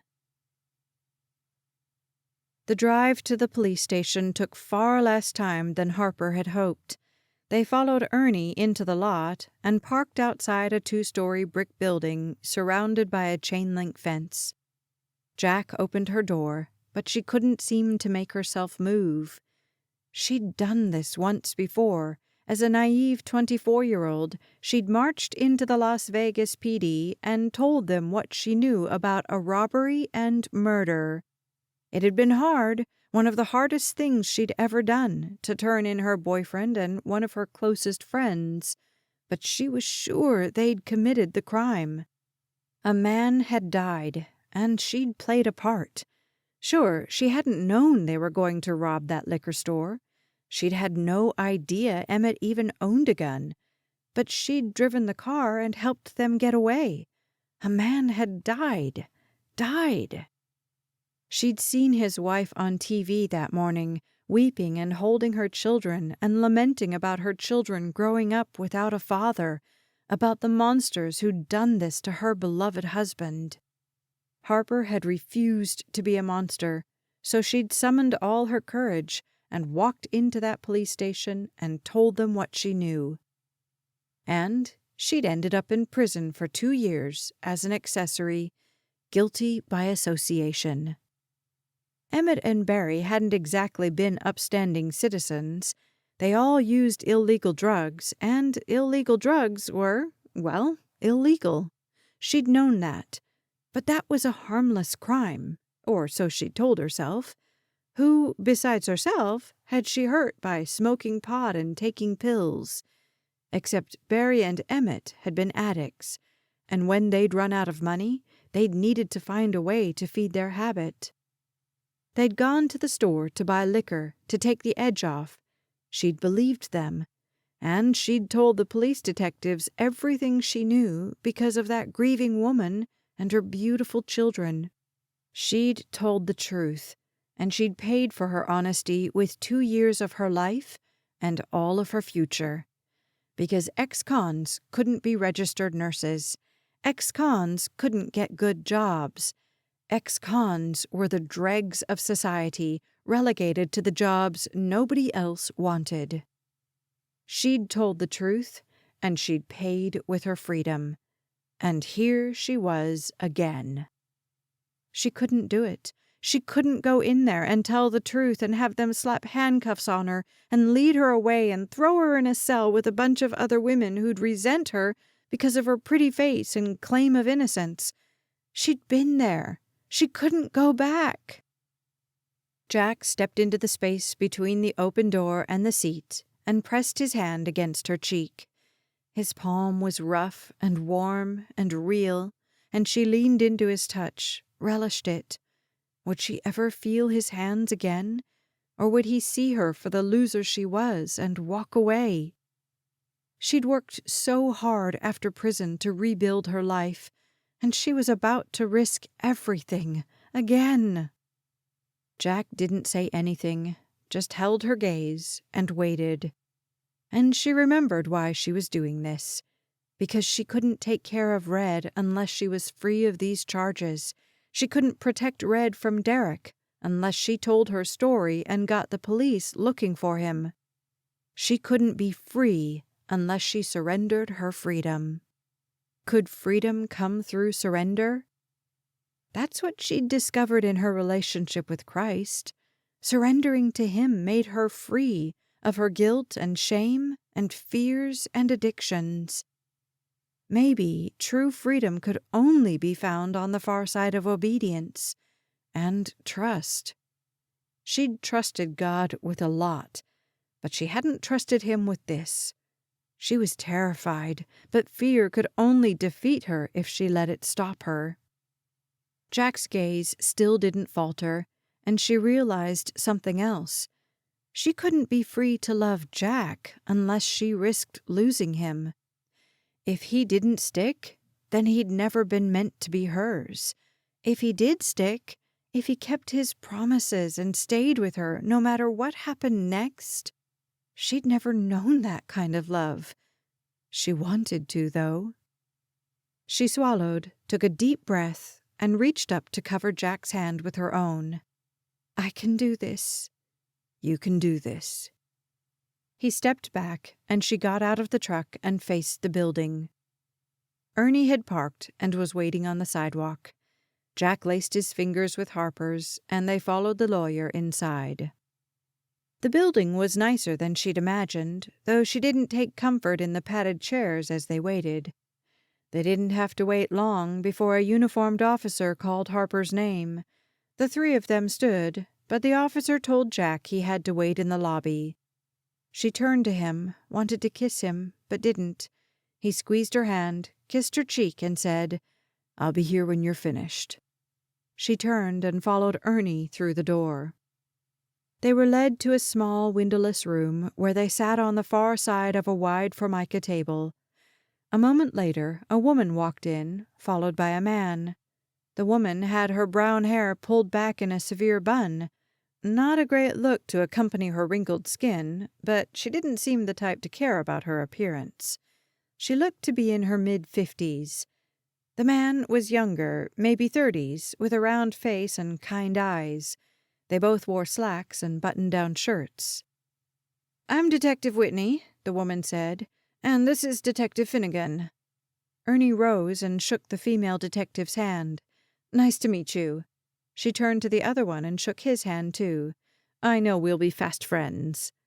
The male detective shook her hand, cutting a glance to his partner as if he wasn't sure what to think of that. They all turned to Harper. She remained seated, hands on the table. She'd learned that the best way to get decent treatment was to behave as meekly as possible. Project, "I'm not a threat." Ernie said, "This is Harper Cloud." She nodded to the detectives, neither of whom offered to shake her hand. Of course. She was the suspect. In their minds, she was the guilty party. Funny how just being here made her feel guilty. Inside this little room, the weight of every sin she'd ever committed seemed to settle on her. Was her chair sinking under the burden? The detectives and Ernie all sat. The female detective, Whitney, took the lead. "Why don't you start by telling us what happened on Thursday, November 2nd? Harper took a deep breath and repeated the same story she'd told Ernie earlier that day, the same story she'd told Jack and Garrison's pretty wife Sam the day before. Her voice shook, her hands trembled, and a couple of times she faltered, afraid. But she spoke the truth. There should have been no fear in the truth. As she spoke, she studied the faces of the two detectives across from her. While the man's features seemed to soften, the woman's hardened until her lips were pursed, the wrinkles on her cheeks deeper with the pressure of keeping her thoughts to herself. Unfortunately, the woman seemed to be in charge. "I had no idea I was wanted in connection with those men's murders," Harper explained as she finished up. Ernie had coached her to add that right away. "Obviously, if I'd known, I'd have come in immediately." Harper let the story stop there. She glanced at Ernie, hoping to get some indication that she'd done well, but the lawyer was focused on the two detectives. It was the female detective who broke the silence. "That's not so obvious to me," the woman said. "In fact, it seems to me that you knew we'd be looking for you. That's why you ran." Harper started to respond, but Ernie rested her hand over Harper's clenched fists, and Harper kept quiet. "She called 911, as you can see from the paperwork I gave you." The woman kept her focus on Harper. "Someone reported a prowler, but we have no evidence it was you." Ernie made a note on her notepad. Harper glanced at it and read, "Get recording from 911. A good idea, but it wouldn't convince this woman of anything."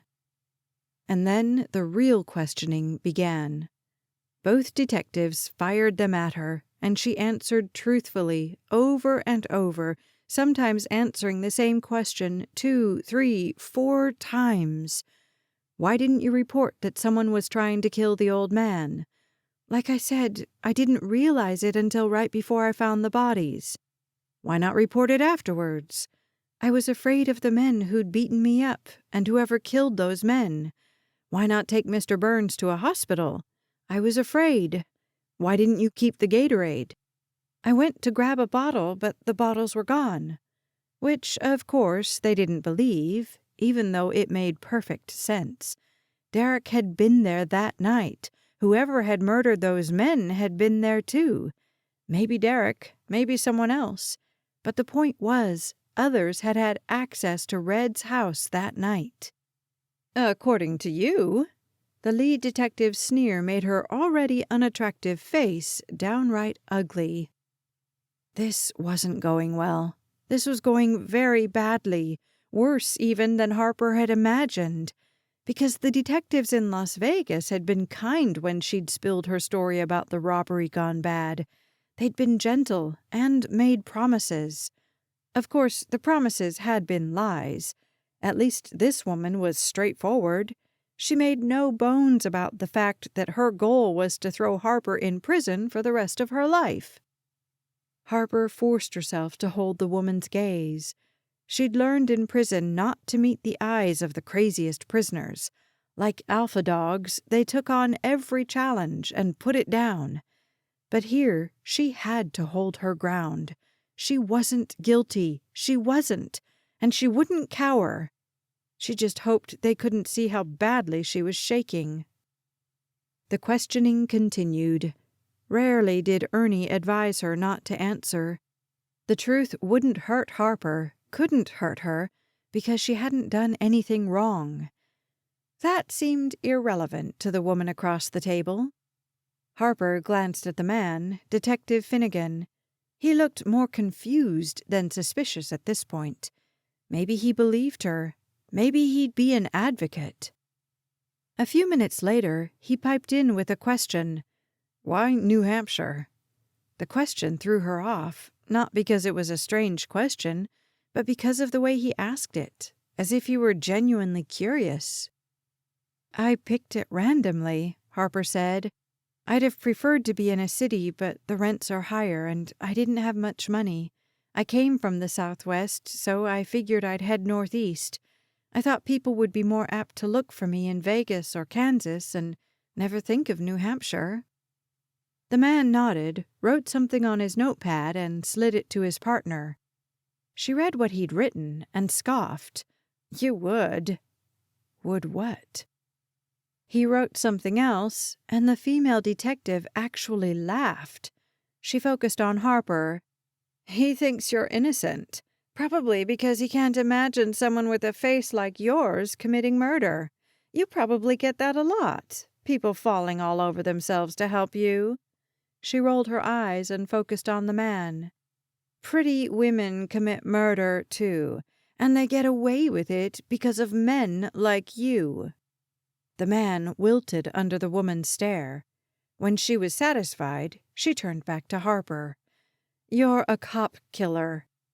Before Harper could defend herself, Ernie said, Don't respond to that.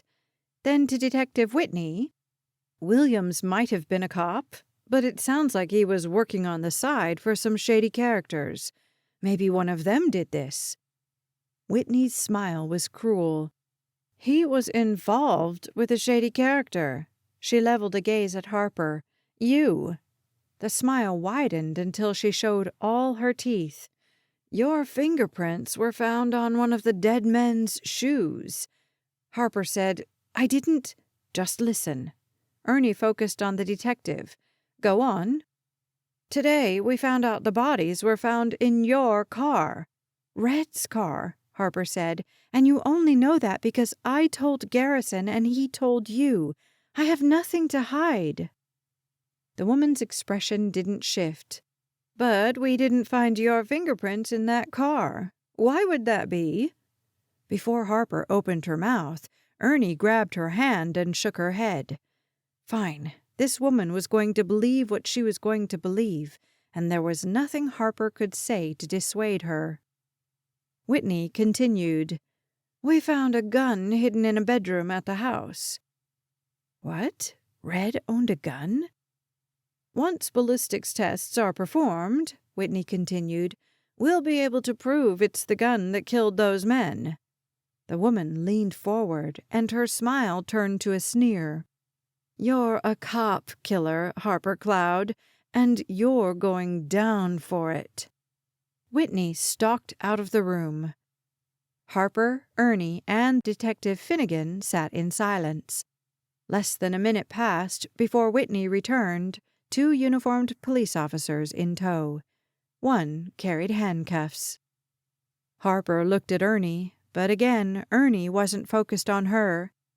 "You're arresting her? On what charge?" Whitney glanced at her watch. "We've got until tomorrow at 3:30 to finalize all the charges. Until then, she can just cool her heels in our fancy facility." Harper stood, turned around as if on autopilot, and allowed the police officer to slide the handcuffs into place. They felt icy and familiar, and brought back memories she'd hoped to forget forever. She wasn't even surprised. Chapter 11. Jack glanced at the time on his phone. Hours had passed since Harper and Ernie had disappeared through that door into the bowels of the police department. He'd known it would take some time for her to tell her story, but this was ridiculous. He'd tried to pass time with a magazine, but that had proved fruitless. He wasn't a man accustomed to sitting around. He always had a project. A wall to paint, a meal to cook, a drain to clear. Between his work as a property manager and his own fixer-upper, he was never without something to keep his hands busy. Being here with nothing to do but worry was making him crazy. Maybe he should ask if they had any leaky faucets he could repair while he waited. The door opened, and Ernie stalked out, wearing a scowl. He'd only known her a few hours, but in that time he'd never seen anything but kindness, laughter, and understanding on her face. Right now, she looked furious. Harper wasn't with her. Jack nearly tripped over the chairs in his rush to get to the lawyer's side. What happened? They took her into custody. No! He'd been so sure they'd believe her. Garrison had believed her. This was all Jack's fault. If only he'd kept his stupid mouth shut and never told Sam and Garrison about her, she wouldn't be in this situation. It didn't make sense, though. She'd turned herself in. Why would she have done that if she were guilty? How could they have thought that Harper, his beautiful, sweet Harper, could be involved in a murder? Before he could voice any of his questions, Ernie answered them all with a simple statement. They were sure she'd done it before she walked in the building. But I know. She crossed the room so fast he had to rush to keep up with her. A moment later, they were outside in the chilly evening air. A brisk wind blew through his jacket, and he shivered. Ernie continued to her Audi and pressed the button so the doors would unlock while Jack followed. Surely the lawyer wasn't going to leave without— "Get in," she said. He pulled open the passenger door and climbed inside. Nice car. Maybe it meant she was a good lawyer. Maybe all wasn't lost yet.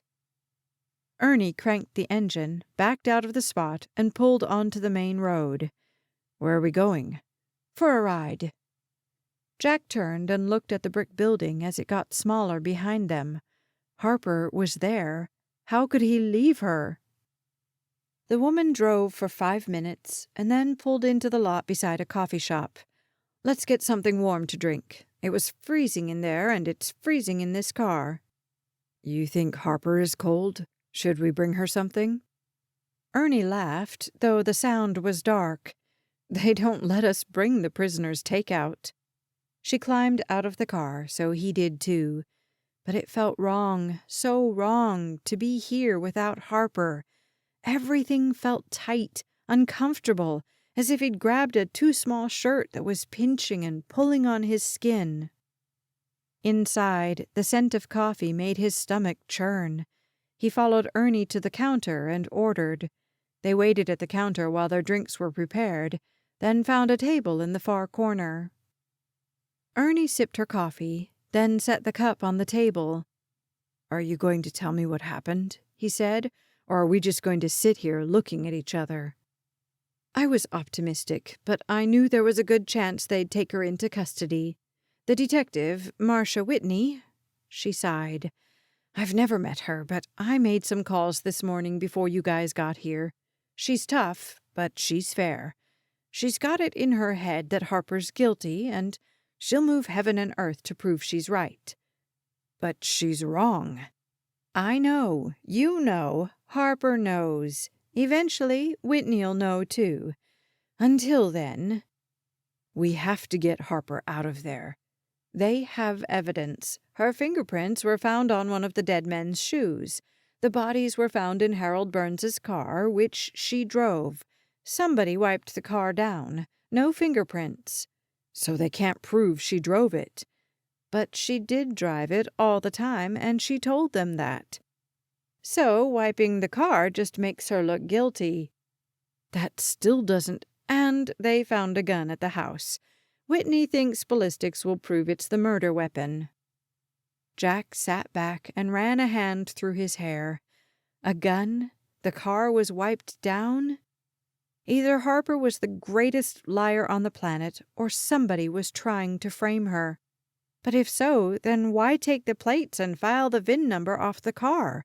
Why wipe off all the fingerprints if hers would be all over it? When he voiced the questions, Ernie just frowned. They don't have all the pieces put together yet, but they're pretty sure they have their killer. All they need is a positive ballistics test, and they'll charge her. What about the fingerprints on the shoes? How did she explain that? When the men were beating her up, she said she tried to crawl away and grabbed one of the men's shoes by accident. Made sense, but it also made her look guilty. He sipped his coffee. It was hot and bitter and not the least bit enjoyable. But he needed to think, and after a nearly non-existent night's sleep, the caffeine wouldn't hurt. What if we prove she's telling the truth? Jack asked. Ernie leveled a look at him. What did you have in mind? He didn't have anything in mind, not yet, but there had to be a way to prove Harper hadn't killed those men. You think the old man can help? Ernie asked. If he would swear that she was with him that whole night, at least she'd have an alibi. I don't think he remembers. Jack thought back to the story Red had told him. Had that just been 2 nights before? Seemed like weeks. But Red's memory of the night of November 2nd was fuzzy. He'd been ill, and he knew Harper had left and come back roughed up. But would Red be able to tell anybody how long she'd been gone? Jack doubted it, especially since, according to Harper, Red had seen the 2 dead men that night, but he had no memory of it. No, Red would be no help. There's no way Harper could have murdered 2 people, put them in a car, and driven them here, Jack said. How would she have gotten them into the car? I think Whitney figures she had an accomplice, Ernie said. Who? Whitney didn't tell me her suspicions, but if I had to guess, I'd say her boyfriend, the grandson. Jack's stomach twisted. He wasn't her boyfriend anymore. According to her, I'm guessing Whitney will be looking into him and the grandfather now that they have names. But you're saying the grandfather's been gone since the night of the murders, and maybe the grandkid Derrick has too, so that makes him look guilty. I'm guessing Whitney believes Derrick is in on it. But why? Jack resisted the urge to yank his hair out. Why in the world would Harper kill anybody? What could her motive possibly be? Ernie shrugged.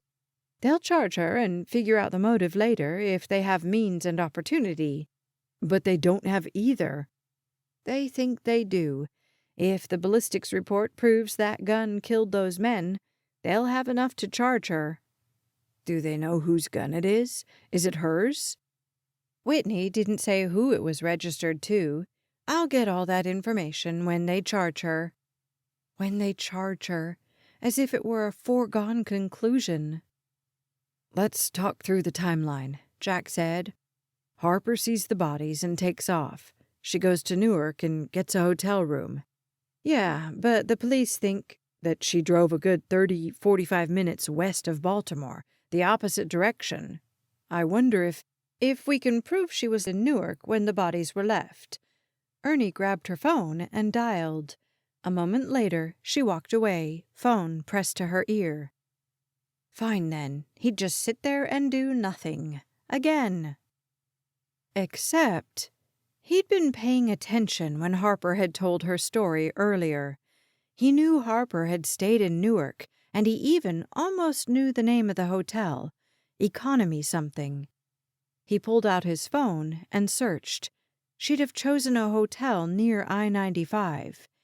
And there it was, an economy sleep right off the interstate in Elizabeth, New Jersey, 2.5 hours away.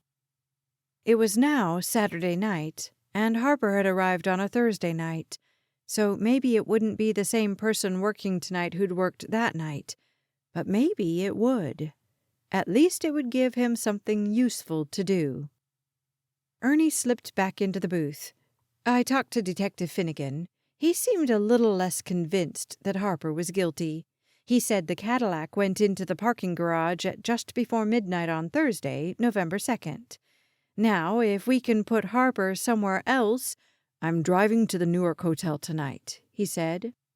She scrunched her eyes and shook her head.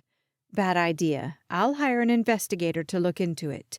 If she used a credit card— Great, do that. Definitely. But I want to go, to talk to someone who saw her there. Maybe someone remembers her, so it's not just a paper trail, but an actual human trail. And anyway, how soon could that investigator look into it? She shrugged. Probably Monday. She's not staying in custody until Monday. You need to accept that they might charge her. She's innocent. Ernie offered the first genuine smile she'd given since they left the police station. I know she is, and soon enough they'll know too. He loved her confidence. He just wished he shared it. Chapter 12. Jack stared at the sign for the Economy Sleep Hotel just outside Newark, New Jersey.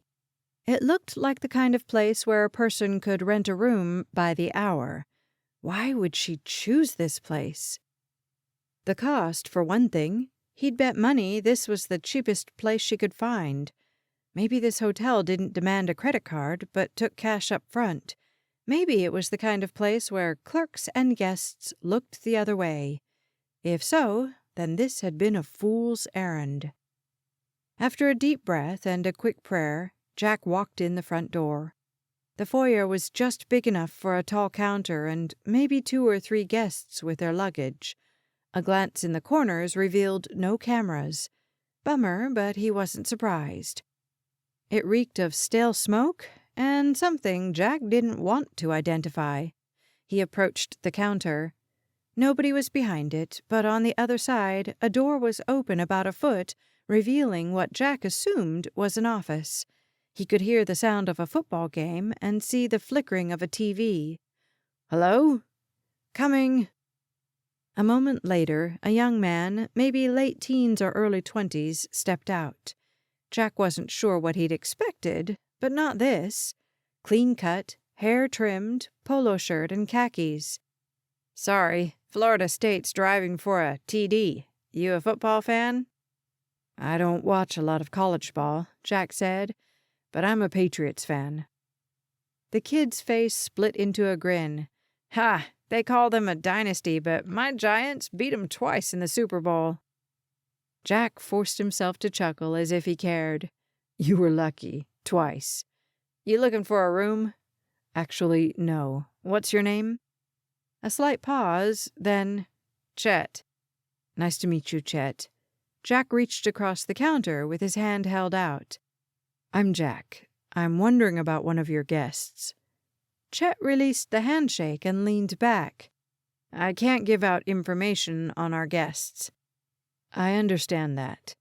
He looked around, then leaned in and lowered his voice as if the walls of the dingy lobby could hear. The thing is, this guest needs to prove she was here. An alibi. The man's eyes widened just a bit. Seriously? What'd she do? She's in jail because they think she killed someone, but she didn't. She was here. Jack straightened up and shrugged. Or so she says. Anyway, the police will probably be calling on you eventually, but I'm investigating myself. I think the cops are, let's just say, they want to prove she's guilty. Chet chewed the inside of his mouth for a minute, thinking. When was she supposed to have been here? She'd have checked in November 2nd or early in the morning on the 3rd, and she'd have stayed a couple of nights. Did you work that weekend? I work every night, saving money to go to school in January. My mom owns this place. She says if I pay for my first year's tuition and make good grades, then she'll pay the rest. Where do you want to go? Chet nodded toward the back room and the TV playing there. Florida State, man. Beaches, beautiful girls, and a good finance program. The kid was kind, reasonable. Hopefully, he'd be helpful, too. If you were working, then you'll remember this woman. Jack swiped open his phone, scrolled through the photos, and found the only one of Harper. He'd taken it at the beach the one time they'd gone. They'd been halfway to the car, and she'd been walking beside Red, talking to him, helping him navigate the gravel parking lot. Jack had run ahead to open the doors, and as they'd approached, he hadn't been able to help himself. He'd snapped their photo. He looked at the picture now. Red wore an open smile. Harper's was tight, nervous. Jack hadn't understood at the time, but it was clear now why she'd been concerned about having her photo taken. He turned the phone so Chet could see. Before the kid spoke, Jack knew he'd seen her by the look on his face. Someone thinks she killed a guy? 2 guys, actually, Jack said. Chet shook his head. Idiots. He tore his gaze from the photo. Yeah, she was here, and the old dude was too. Thank you, God. I guess he's her grandfather, the kid continued. Old dude was wicked sick. I know, because I have to clean the rooms, and theirs was... He waved his hand in front of his face. Bad. Guy must have had it coming out both ends. I offered to call an ambulance, but she swore she had it under control. Said she was a nurse. Said they were on a trip to see his other grandkids when he got sick, so she stopped to try to get him well. They were here all weekend. He looked around and lowered his voice. Thing was, she had a bruise. He tapped his cheek. Right there. I wondered if maybe she was, running from an abusive boyfriend or something. He straightened up. None of my business, of course. You remember when she checked in? The kid looked toward the ceiling. After a long pause, he focused on Jack again. It was the night the Browns played the Jets. That new QB played great. I was watching the postgame when they came in, so it had to be... Another long pause. About 11:30? Something like that. A Thursday night game, and the kid even had a good memory of the time. Still, can you tell me why you remember her so well? Jack asked. Chet tapped Jack's phone screen with his fingernail. Look at her. If the old dude hadn't been sick, I'd have asked her out. As it was, I offered to get them food or whatever, but she said she had it covered. She came with sacks of stuff, so I guess she knew what she was doing. Would you be willing to testify that you saw her? The kid's face lit up. Heck yeah, happy to. I'd love to see her again. Jack forced a smile, even though what he really wanted was to tell the kid in no uncertain terms that Harper was not available. You a PI or something? Just a friend, Jack said. Oh, a friend. Chet waggled his eyebrows. Yes, Chet, that kind of friend, so don't even think about it. But Jack didn't say any of that. Just a friend, but I wouldn't mind if it were more. I bet. Listen, the police will probably be calling here soon. Tell them everything you told me, and if you have any record of her being here, credit card receipts, paperwork, whatever, maybe get that for them? Sure thing, boss. Jack reached across the counter and shook Chet's hand. Good luck at Florida State. As soon as Jack got into his pickup, he called Ernie. She answered on the second ring. You know what time it is? He glanced at the clock on his dash. Nearly 10 o'clock. It's Saturday night. Surely you aren't asleep already. Some of us go to church on Sunday mornings. If life were normal, Jack would probably be planning on church in the morning. But nothing about this situation was normal. I found the hotel where Harper stayed and talked to the clerk who checked her in. He remembers her and even remembers when she got here. She was here when Red's car pulled into that parking garage. A long pause was followed by, All right, I'll make a call tomorrow. Good job. Tomorrow? Why not now? They're not going to let her go until they get the ballistics report. And even if they might, they sleep too. It's Saturday night. But I know you want to get her out. I do too. She spent 2 years in prison. 1 night in jail won't kill her. Jack wanted to reach through the phone and throttle Ernie, then track down those idiot detectives who'd put Harper in jail and throttle them too. But as usual, he was powerless to do anything. Despite the fact that Jack had uncovered proof that Harper couldn't have been driving the car that left the bodies in the parking garage, she'd stay in jail tonight. He prayed she'd stay safe. Chapter 13. Jack woke to the ringing phone Sunday morning. He glanced at the clock on the nightstand of the cheap hotel where he'd found a room the night before. After 9, but his eyes were scratchy with fatigue. He snatched his cell and looked at the screen. Ginny? Why would his realtor be calling him on a Sunday morning? He cleared his throat, sat up, and swiped to connect the call. Hello? Sounds like we woke you, she said. I should be up, he said. Who is we? Mr. Burns. Red! The old man's voice was clear in the background. I told you 1,000 times to call me Red. Jack chuckled. Red sure sounded better. Not happy, but healthier. That was news Harper would be glad to hear. The thought of Harper brought back the lump that had been sitting in his stomach since she'd been taken into custody. Had she slept? Had she eaten? When would they release her? How could he have been so certain the police would believe her story, and so wrong? Sorry, Red. Ginny's voice held a hint of amusement when she spoke to the old man. Red's been trying to call Harper, but she won't pick up. He's worried about her and insisted I call you. Crap. He'd hoped to avoid talking to Red until Harper was out. Put him on the phone. A moment later, Red said, Where's my girl? She's fine, Jack said. It's sort of a long story. Well, they're keeping me hostage in this stupid hospital, so I got nowhere to go and nothing better to do than listen to your long story. There's been a mix-up. Jack had no idea how to tell Red that Harper was in jail, but he wasn't about to lie to the man either. We had to come to Maryland because the cops think she was involved in a crime. Yeah, I know all about it. Had the police here questioning me yesterday, asking me about my gun. You own a gun? Just a handgun. I keep it in my nightstand. Not loaded, though. With my memory the way it is, doesn't seem safe. But I like to think I could still defend myself if I had to." So the gun was Red's, and the cops knew it. Did that matter, though? Harper could have used his gun to kill those men. Nobody would believe Red could have done it.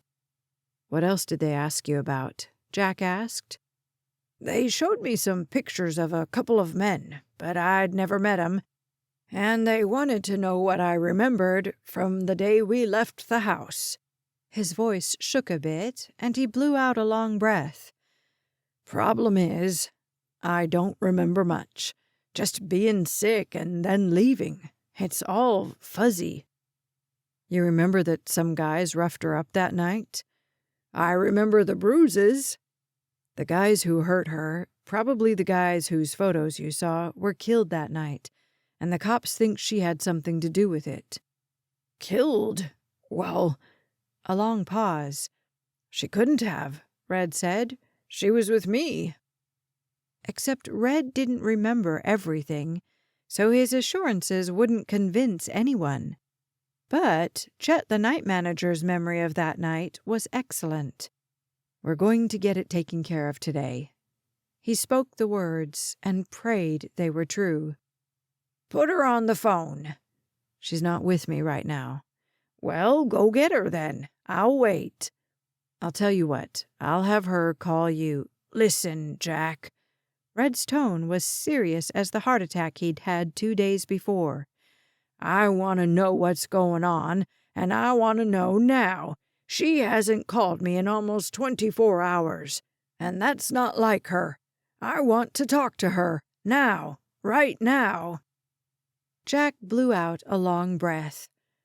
"Harper's in jail." Red was silent a moment.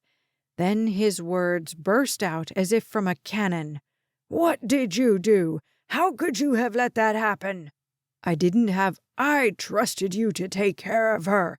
You promised when you left here the other day you wouldn't let her out of your sight. And now you're telling me she's in jail? On what charge? For God's sake, man, get her a lawyer. Get her out of there." "Red, calm down." "Don't you tell me what to do." Jack could hear voices in the background, all telling Red what to do. Remember your heart, relax, settle down. As if telling a person to calm down ever led to that person actually calming down. Jack forced a steady, confident tone. "Listen, Red, you there?" "Yeah, I'm here, just fending off Ginny and all these nurses who are afraid I'm going to blow a gasket." Then to the people in the room, "I'm fine. See? Deep breaths." He took a deep breath, and Jack did too, and added a prayer for the man's health. "Harper won't be happy if you get yourself worked up," Jack said. "And if you do it on her account, she'll feel guilty." "Fine." A long pause, more voices in the background.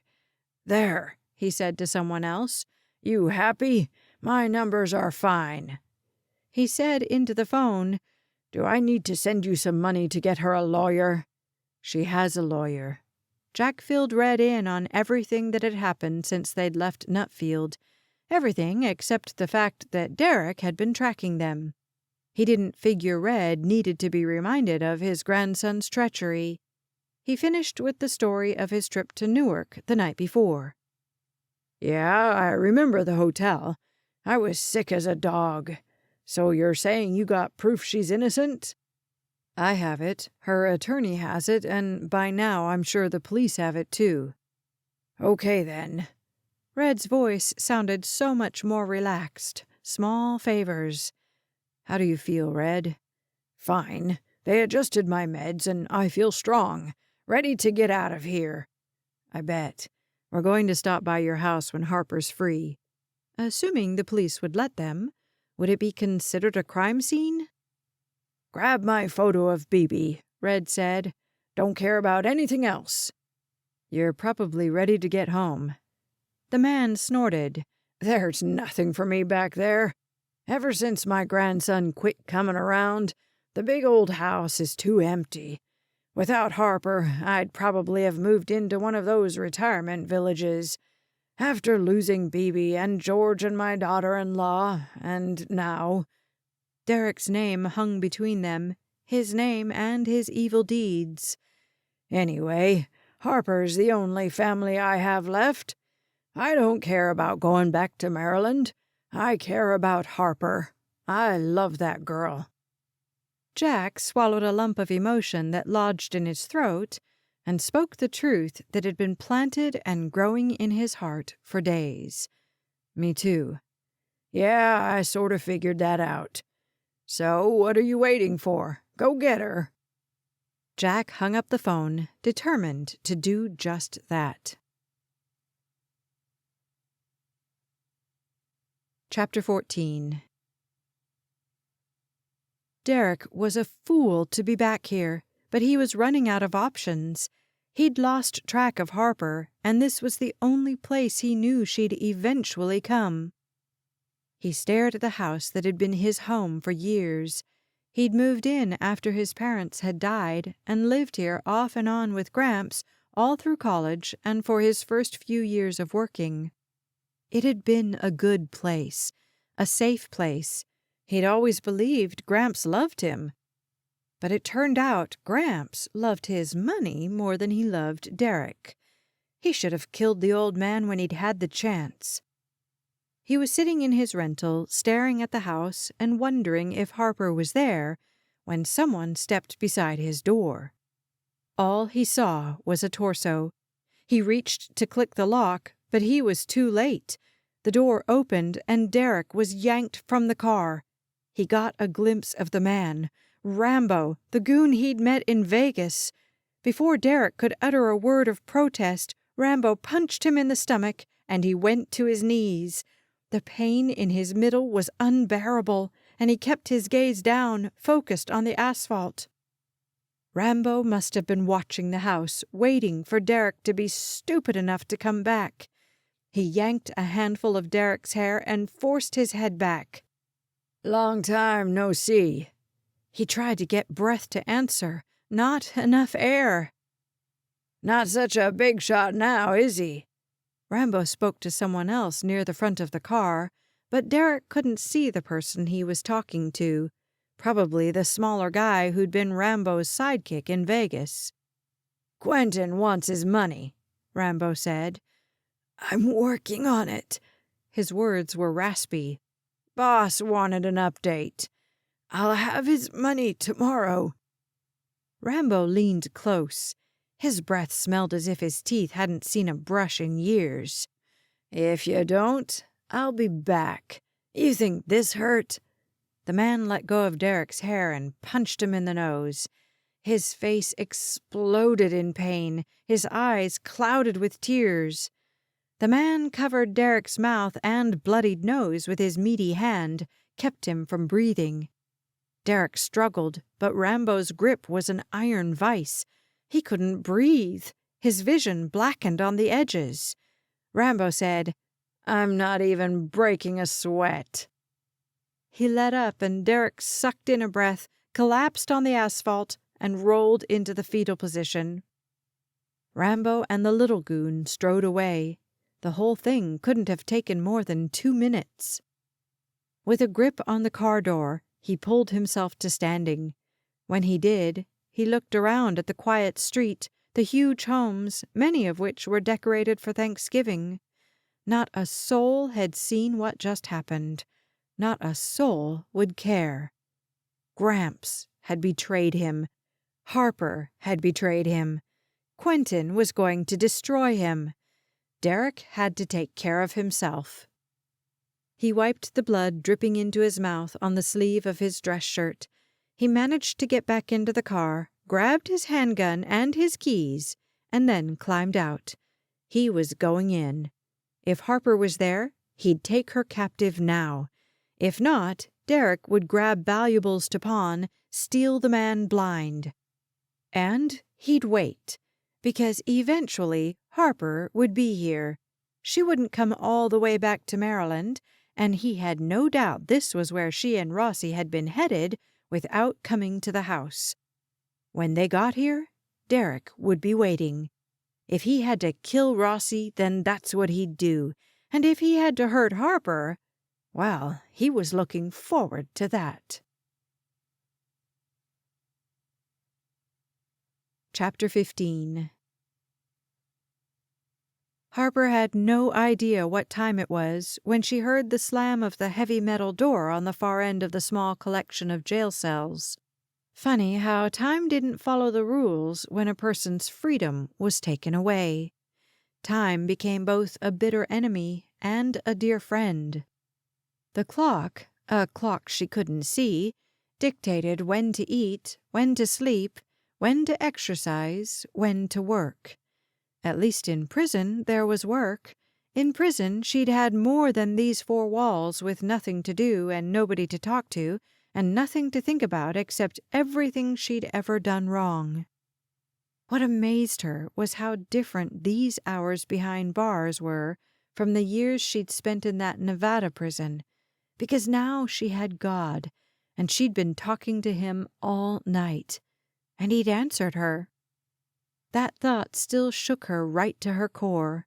He'd reminded her of the truth she'd learned in church with Red and in her Bible, that greater was he, the one in her, than all the bad guys out there, that she was saved, redeemed, and forgiven by the blood of the Lamb, that she was learning the truth, and the truth would set her free. Free. She could be in jail and still be free. It was a matter of choosing love over hate, choosing truth over lies. And during that conversation with God, she'd chosen once again to trust him. He'd promised that even if it looked as if all the world were aligned against her, he wouldn't leave her. He was there, and he was a God of miracles. "Please, God," she whispered. She didn't sleep, but she found a measure of peace. And then her brain kicked in, and rationality warred with the spiritual. She figured the best-case scenario would be to hear nothing for as long as possible. If they didn't get enough to charge her, eventually they'd have to let her go. Any news before 3:30, another 5 hours, she guessed, would be bad news. But the footsteps coming down the hall neared, and a moment later her cell door opened and a uniformed officer motioned her forward. A sinking feeling of despair settled in her middle. They really were going to charge her. It was all so familiar, the feeling of being utterly helpless and hopeless. She tried to shake it off, because this time she had hope. The female guard was shorter than Harper, thicker all around. She'd be terrifying except for the gentle expression on her face. "Time to go." The woman led Harper out of the cell, down the long hallway she'd walked the day before, and into a small room. She was given her shoes and her ID. "That's everything," the guard said. "You're free to go." Free to go? The relief was so sudden and so surprising, Harper had the urge to throw her arms around the guard and hug her. The thought brought on a laugh. The guard didn't laugh with her, but the corners of her mouth twitched as if the expression were right there trying to get out. The woman nodded toward a closed door, and Harper pushed it open and stepped into the police station's anteroom. Jack was just a few feet away and held his arms open. She rushed forward and fell into them. "I'm so sorry," he said. "I'm so stupid. I thought for sure." She cut off his foolishness with a kiss, because none of this was Jack's fault. After too little time, he broke away, leaned back, and studied her face as if searching for clues. "You okay?" "I'm free to go." He turned her toward the glass door and the bright sunshine beyond. They were nearly there when she felt a hand on her shoulder. She turned to see Detective Whitney. "We may have more questions for you, so don't go far." Harper forced a deep breath so she could respond with patience. Jack said, "Listen." "I got it, Jack." Harper focused on Whitney. "I am Red Burns's caretaker, and I left him in a hospital in New Hampshire to come in and talk to you. I'll be happy to tell you where I'm staying, and you already have my cell phone number, but I have to take care of Mr. Burns. It's my job." The woman's eyes narrowed.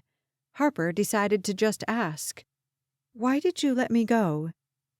"Your alibi held up." She flicked a glance at Jack. "Hotel clerk remembers you and the old man checking in that night." "Oh, good." "And it turns out Mr. Burns's gun didn't fire the bullets that killed those men." "It was Red's gun you found at the house?" Whitney's face was still as stone, which Harper took for a yes. She'd had no idea he even owned one. "We're going to dig until we find out exactly what happened," Whitney said. "We haven't proved it was you yet, and you won't, because it wasn't." Harper's fear had burned off somewhere between the cell and here. Now she felt confident. She was free, and the evidence the cops thought they had against her was falling apart. "I assume you're looking for Derrick Burns?" Again, Whitney's face revealed nothing. "He'll be able to tell you who those men were working for. Derrick's loan shark, I think, but I don't know his name. I'm not saying I think Derrick did it, but he'll be able to tell you a lot more than I can."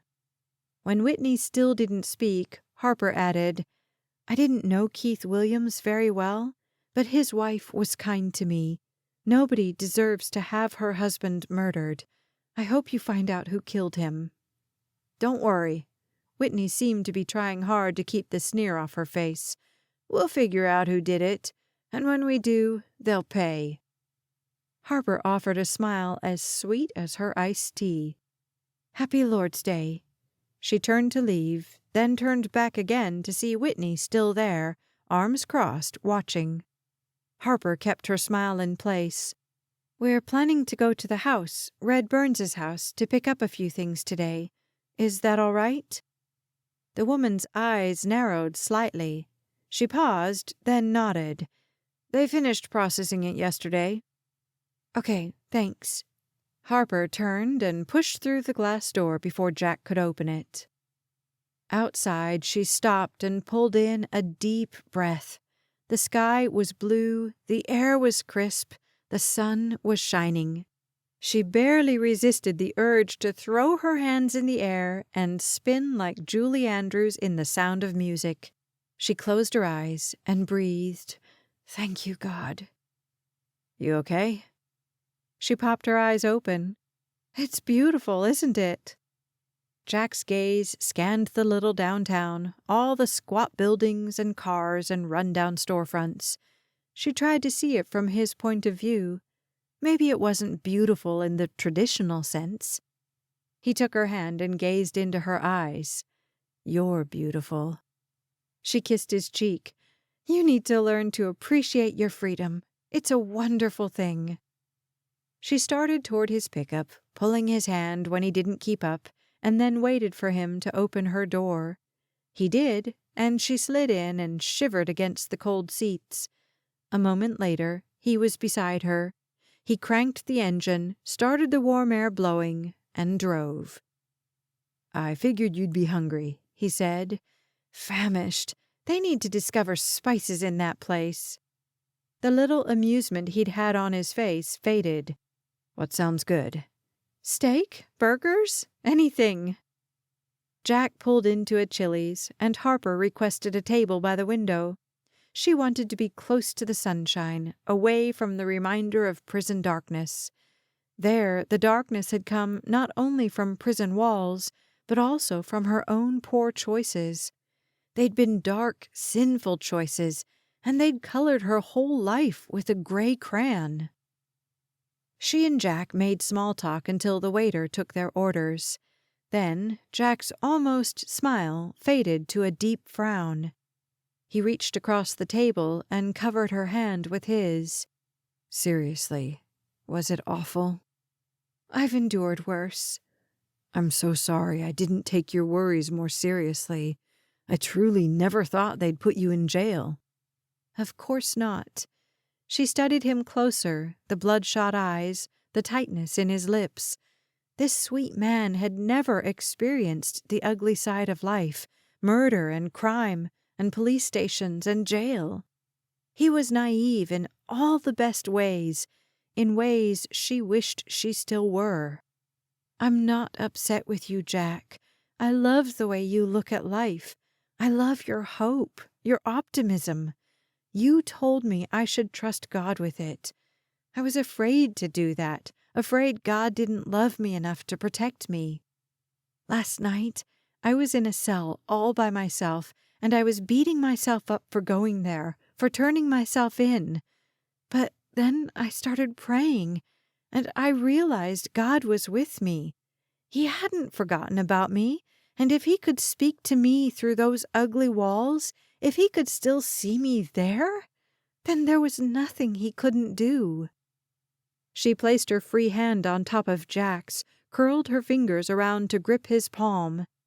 "Jack, you are naive and innocent." "I'm not." His eyes had narrowed. "Innocent, that is. I've committed plenty of sins in my life. Just like you, I've been saved by grace." "Okay." She couldn't help the smile she felt crawling across her face. "You're not innocent, but you have this— what is that expression from the Bible? Innocent as doves?" "And shrewd as snakes," he said. "That's how I mean it," she said. "I've lived shrouded in cynicism for too long, believing nobody had my back. I had to take care of myself because nobody else would take care of me. Anyone who tried, well, I knew they wanted something from me. The world proved that to me over and over. Look at Derrick. He offered me a job and I took it. And for that, he had these expectations. Never mind that I love his grandfather and I've taken good care of him. Derrick thinks he saved me and, therefore, I owe him." Jack opened his mouth to speak, but she cut him off. You've been kind to me. You've helped me. You've given me things and fixed me meals and helped me with Red. And you did it all expecting nothing in return. I didn't think that kind of selflessness truly existed in the world. At least, not for me." "I'm sorry you've had so many bad experiences," Jack said, "especially with men." She considered that, then shook her head. "My path was my path. I wouldn't choose it for somebody else, but God was with me even before I acknowledged Him. And He led me to you. I won't ever be sorry for that." She squeezed his hand. "I won't be sorry that I met you. You taught me to hope again. I was right in the short run. They did throw me in jail. But in the long run, in the ways that matter, you've been right about everything. We do have a God, and He is the God of hope. And I can trust Him. Thank you for helping me see that." Jack swallowed hard and nodded slowly. "I don't know what to say."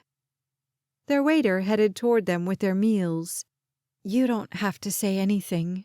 She pulled her hands away and made room for her bacon cheeseburger. It smelled heavenly. After the waiter left, she snatched a French fry, but Jack cleared his throat. She looked up to see him reaching across the table again. She took his hand, and he bowed his head and prayed. His words of thanks for their meals, but mostly for her freedom, brought tears to her eyes. She added her own silent prayer. "Lord, thank you for this man." Chapter 16. Derrick crept into the house, gun drawn. It was silent except for the hum of the heater. Nothing had changed since the last time he'd been there. After peeking into the empty living room, he stepped into the kitchen and picked up the faint smell of something overripe. Sure enough, a bowl on the counter was filled with apples. He left it there and went upstairs.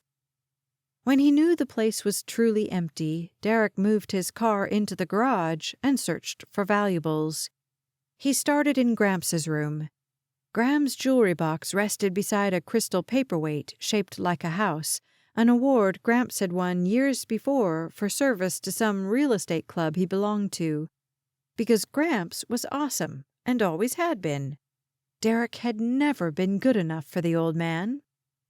He left the worthless paperweight and focused on Graham's jewelry box. All of her jewelry was still there. He emptied it into one of the plastic bags he'd grabbed from the kitchen. He'd sort through it later to separate the real stuff from the costume. Gramps didn't have many pieces of jewelry, but what he did have looked real and valuable. A gold ring with a stone Gramps had once told him was a star sapphire.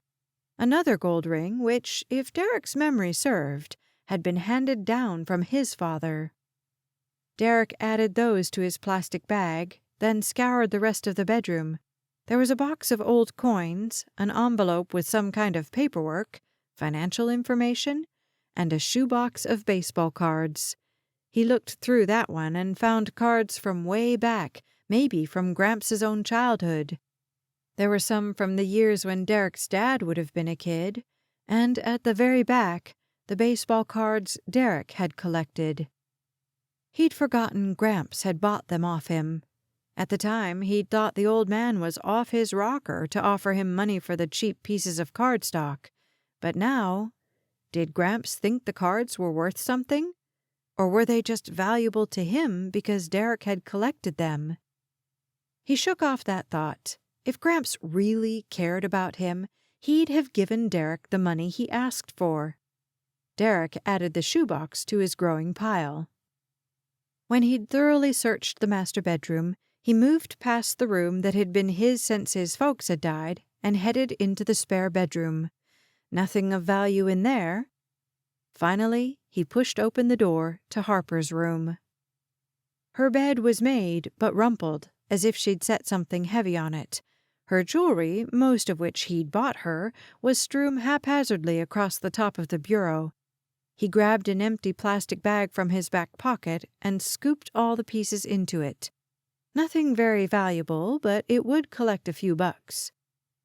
The attached bathroom still had some of her things in it. A bottle of perfume, which he'd also given her, a can of hairspray, a headband, and various other useless items. Nothing worth a second glance. In the closet hung most of Harper's nicer clothes. Slacks, blouses, dresses, leather shoes, scarves. In fact, everything he'd bought her was there. She must have only taken the crappy clothes she'd brought from Vegas and the cheap stuff she'd bought since she'd moved to Maryland. Apparently, she hadn't been planning to attend anything that required her to look decent. Back in the bedroom, he opened her nightstand drawer and found a Bible and a journal. He flipped through the journal looking for his name, but all he found were weird questions and Bible references. Proverbs 3, How do I trust you with all my heart? Psalm 1, verses 1 to 3, Teach me not to stand in the way of sinners, Lord. Isaiah 30:21, Help me hear your voice in my ear telling me which way to go. He closed the journal, dropped it and the Bible back in the drawer, and slammed it shut. Such a waste of time, all that Bible stuff. As if those verses could help Harper now. She'd need more than a few Bible verses when Derrick got his hands on her. He turned his attention to the bureau, pulled open the drawers one by one, telling himself he was looking for valuables. But mostly, he hoped to find Harper's bras and panties. He'd never had the opportunity to see them on her, but he couldn't pass up the temptation to touch them now, to imagine. Except for socks, running shorts, and T-shirts, the drawers were empty. He dug through each one anyway, just in case she'd stowed something valuable. But of course, Harper hadn't owned anything of value that Derrick hadn't given her himself. Harper's value didn't come from what she wore or how much money she had in her bank account. Harper's value lay in that perfect body and that beautiful face. A man would pay a pretty penny for a woman like Harper. If Gramps didn't turn over the money, that would be Plan B, once Derrick had finished with her. Chapter 17. How could this creature be sitting across the table from him? How could normal, ordinary Jack Rossi be dining with a woman like Harper Cloud? Harper pressed her phone to her ear as she reassured Red she was all right. Jack stared, mesmerized. She'd been beautiful before. Beautiful, but also haunted and guarded and suspicious. Somehow, a night in jail had freed her. She laughed with total abandon, smiled widely, and exuded joy as infectious as a baby's giggle. She seemed like a new person. Or maybe this was the real Harper, the one no longer cynical and afraid. She ended the call when the waiter delivered the brownie and ice cream dessert. Throughout lunch, he'd told her about being the middle child sandwiched between two sisters, and she'd told him about life with two brothers. She'd just taken her first bite of dessert when he gently mentioned her parents. Her smile faded, but it wasn't replaced with the fear or the defensiveness he'd seen before. No, she looked sad but genuine. I miss them. He speared a bite of pie, going for casual. Maybe she wouldn't see right through him. You could call them. You never know. They may miss you, too. She sipped from her steaming cup of coffee and took another bite of dessert. She turned to look out the window, but she didn't answer. Did he just ruin the moment? But when she turned back to him, she offered a tender smile. I've been afraid all this time that they'd reject me again. I thought I had to prove something to them, prove I was worthy of their love. I don't know. After this, after everything that's happened the last 2 weeks, I've handled it, right? I mean, maybe not the best way, but I'm still alive, Red's still alive, and the police are looking for whoever murdered those men, and for Derrick. It's just a matter of time before this is all over. All sorts of terrible things were happening all around me, but I kept myself out of it. Not alone, of course. I couldn't have done anything without you and Garrison and Sam and all those nice people I don't even know who are watching over Red for me. But I didn't let Derrick suck me into his mess.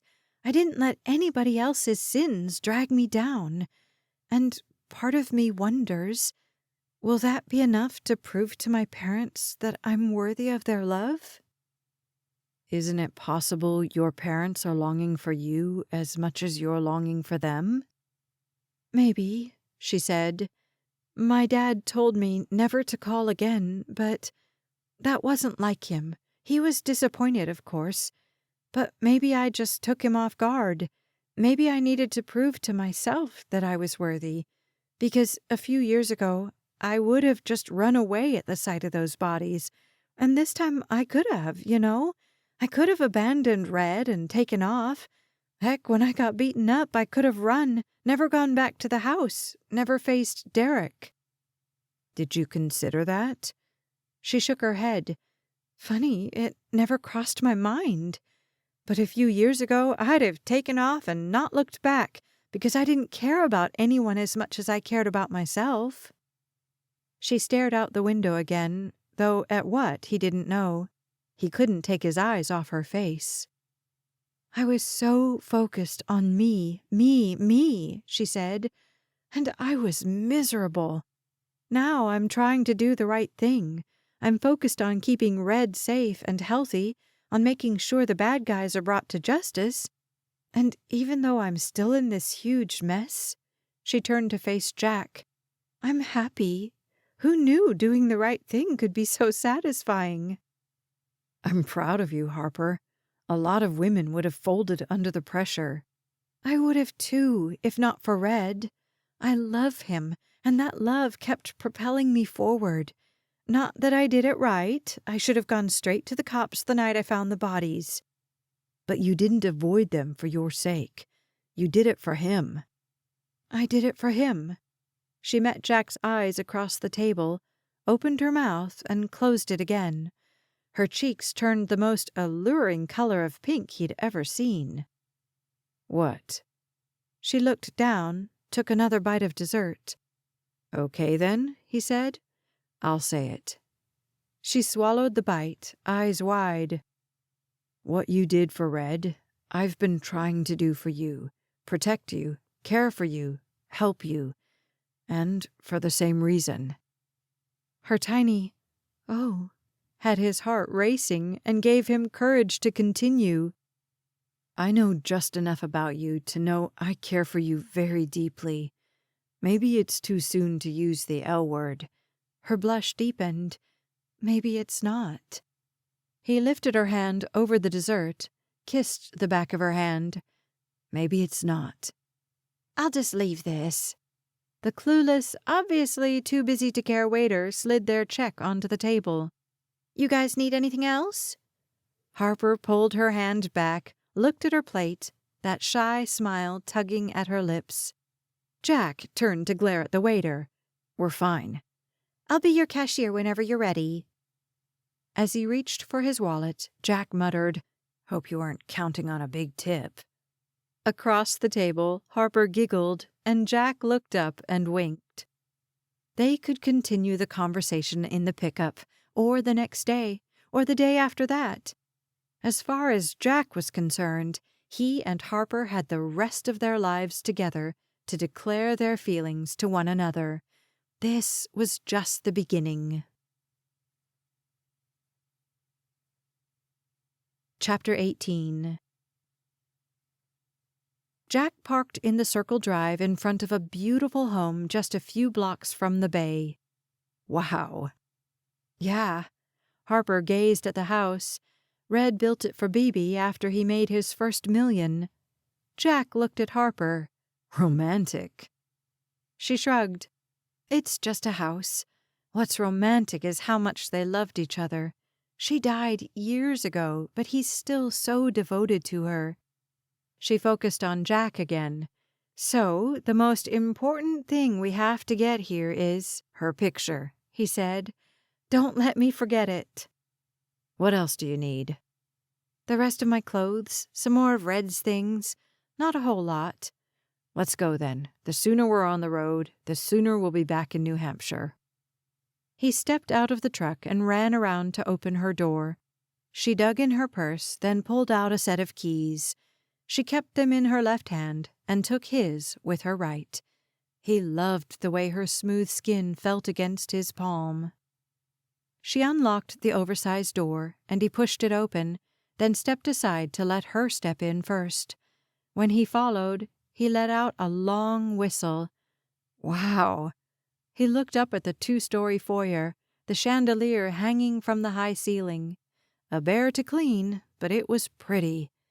Through the wide opening on the left, he spied the dining room with a table long enough to seat 10, surrounded by heavy carved chairs.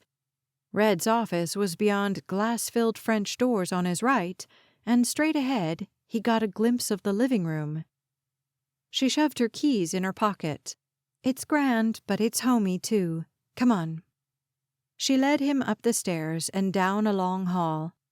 They stepped into what had to be the master bedroom. On his right was a bureau that had a lamp, an open jewelry box, and a crystal paperweight. On his left, a dark blue comforter lay over the king-size bed. She gasped, and he turned to her, saw her wide eyes, her open mouth. His heart thumped hard, realizing before his brain registered it that something was wrong. He lowered his voice. What? Someone's been here. Her words were whispered but urgent. The police. Someone else. She nodded toward an open jewelry box. Bebe's jewelry is gone. So Derrick had come here and cleaned the place out. He was desperate for money, so that shouldn't surprise him, but what if? A shadow moved in the hallway. He pulled Harper into the room, propelling her away from the door and toward the bed. Jack swung the door closed, but whoever was on the far side of it stopped it with a foot, shoved it toward him. Off balance, Jack stumbled back. The door swung open. A man stood there, short, dark brown hair, receding hairline, brown eyes ringed with bruises, blood on his shirt. Gun in his right hand, pointed at Jack. "You must be Rossi," the man said. Behind him, Harper said, "Derrick." Derrick. By the look in his eyes, he was dangerously angry, and he was armed. Jack held his hands out to the side in an "I'm not a threat" stance and backed up. Behind him, Harper shifted, and he put himself between her and the man in the doorway. He reached behind to ensure she was there, as protected as he could make her under the circumstances. "Well, well, well," Derrick said, "if it isn't the little betrayer and her latest sucker." He felt movement and reached to make sure she was still behind him, but he didn't look. He couldn't tear his eyes away from that gun. "Look, nobody has to get hurt." "Sure," Derrick said. "Let's try that. First, both of you toss your phones over here." Jack lifted his right hand and reached slowly into his jeans pocket with his left. He grabbed his cell and inched it out, careful not to spook the man with his finger on the trigger. He tossed it across the hardwood to Derrick's feet. Derrick stomped on it over and over until the glass splintered and cracked. The sound was deafening in the silent room.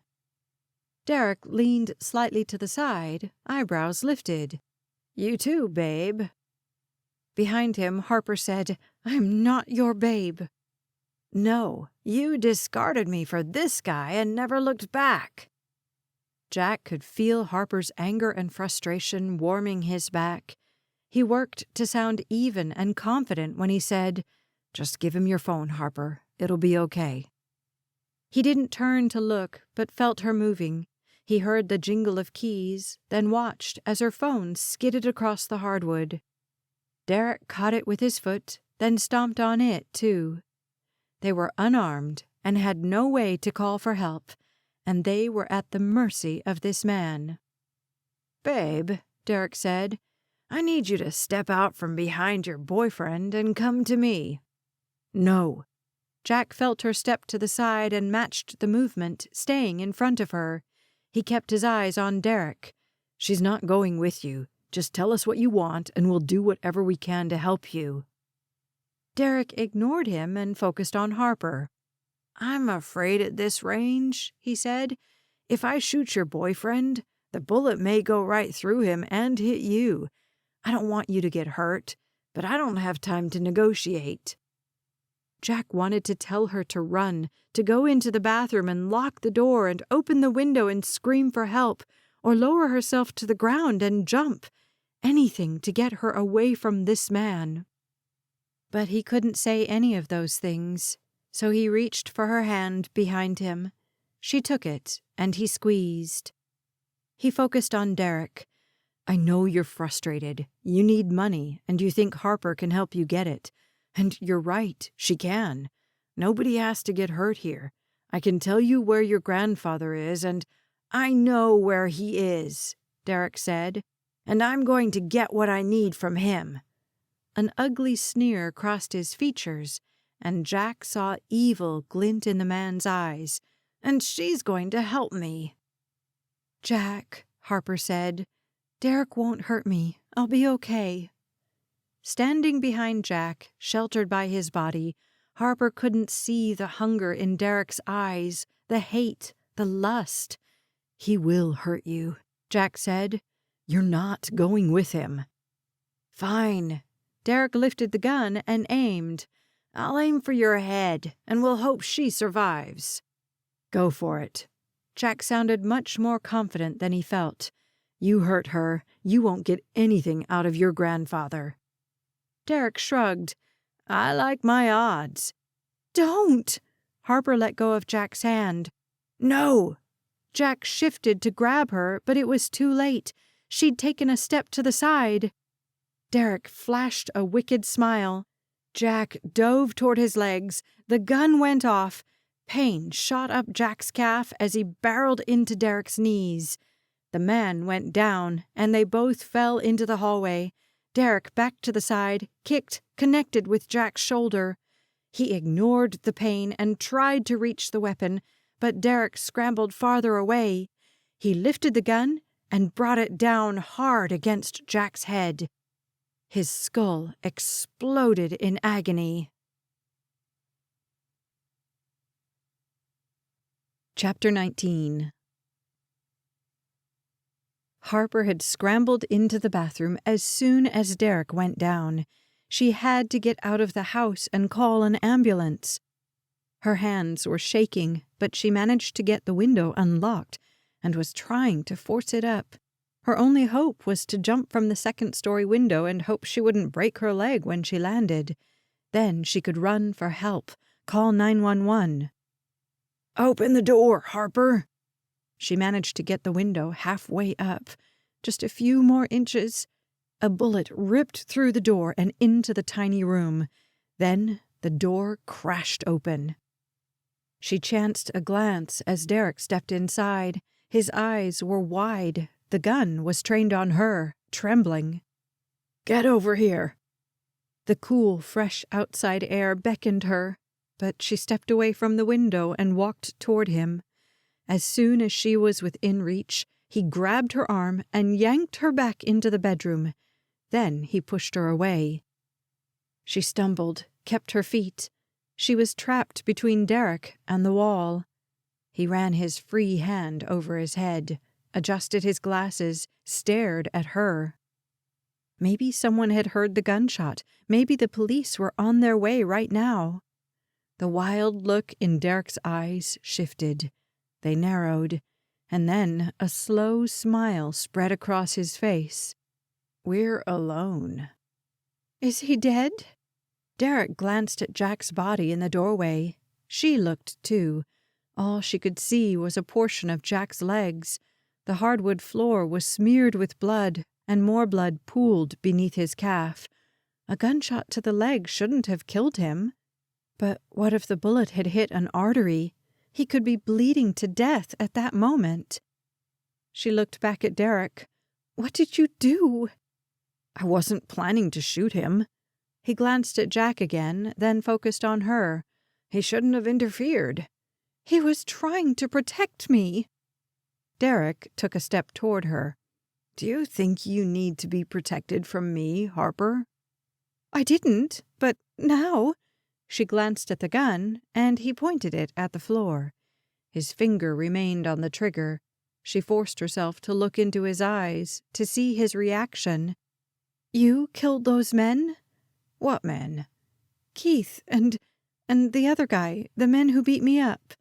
"They're dead?" he asked. "I didn't know." "I don't believe you." "Believe what you want. I don't care anymore." He took another step toward her, then another. She stepped back and hit the wall between the closet and the bathroom. If she could dive into the bathroom. He lifted the gun. "Don't move, Harper. I'm feeling a little jumpy." She froze, her gaze darting from the gun to his face. He stepped forward again. She fought to stay in place, though everything in her wanted to run, to hide, to scream for help. But he'd shot Jack. He'd actually aimed the gun and pulled the trigger. If Jack hadn't moved, would Derrick have fired? He would have. Everything in his expression confirmed that. She focused on Derrick's face. His lips were pulled back in a sneer, and his eyes were wild and hungry. "Oh, God, please." No more words came, but God knew. He knew she needed Jack to be alive. She needed to be saved from Derrick. And she needed a happy ending to this story. Right now, she couldn't see any way from here to that fairy tale. Except, maybe, her knife. When she'd pulled out her cell phone, she'd brought her keys with it. While Derrick had been crushing her phone, behind her back, she'd opened a little Swiss Army knife that had been a gift from Estelle, the old woman who was always so concerned about Harper's safety. The knife was in her back pocket. She'd use it if she had to. And if he shot her, he shot her. She'd die before she became a victim of the lust she saw in Derrick's eyes. He lowered the gun as he took another step in her direction. They were so close she could feel his breath against her cheek. He lifted his free hand, tugged a lock of her hair, and wrapped it around his finger. She pressed against the wall. Derrick lifted the hand holding the gun and rested it against the wall beside her head. He slid his free hand behind her back. "Here we are." He pulled her toward him. "I'd pictured this in your bedroom." He looked around Red's room, and his eyes sparkled. "I wonder what Red would think." "Red, not Gramps. You know exactly what your grandfather would think." His eyes lost their gleam. They were lifeless and cold. "He should have given me the money. You should have been on my side." He lowered his gaze to her lips. "You should have given me what I wanted." He leaned down, tried to claim her lips. She leaned away, turned her head. The cold steel of the gun barrel pressed against her temple. Now," he said gently. "I think we've learned what resisting gets you." How could she have been so stupid? How in the months they'd spent together could she have not seen this side of Derrick? He slid his hand up her back, gripped her hair in his fist, and held her head in place. Then he kissed her, his lips dry and hungry. She kept her mouth closed, her teeth clamped shut. His body pressed against hers. She wanted to fight, but would he shoot her?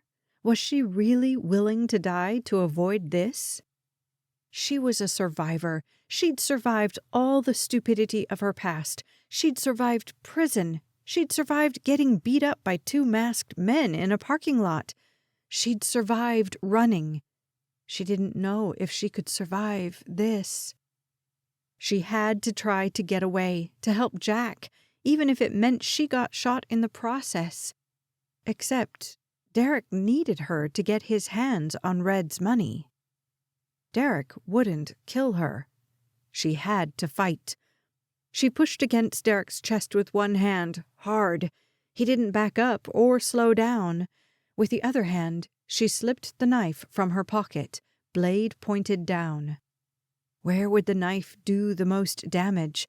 From this angle, she could reach his back or his side, but little else. Which would hurt the most? Which would stop him? She didn't know. She knew she could get him in the side easily.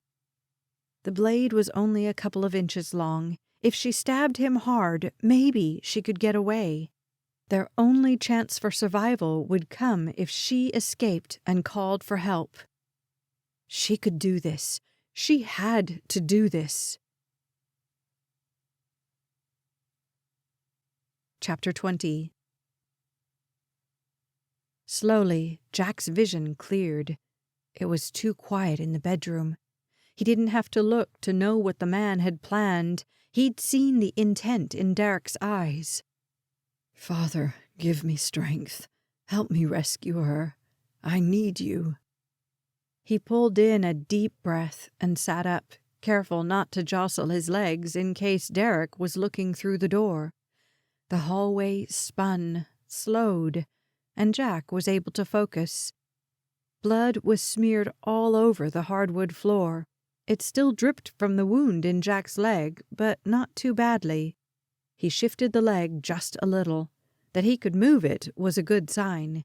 He wouldn't be running a marathon any time soon, but the leg would support him.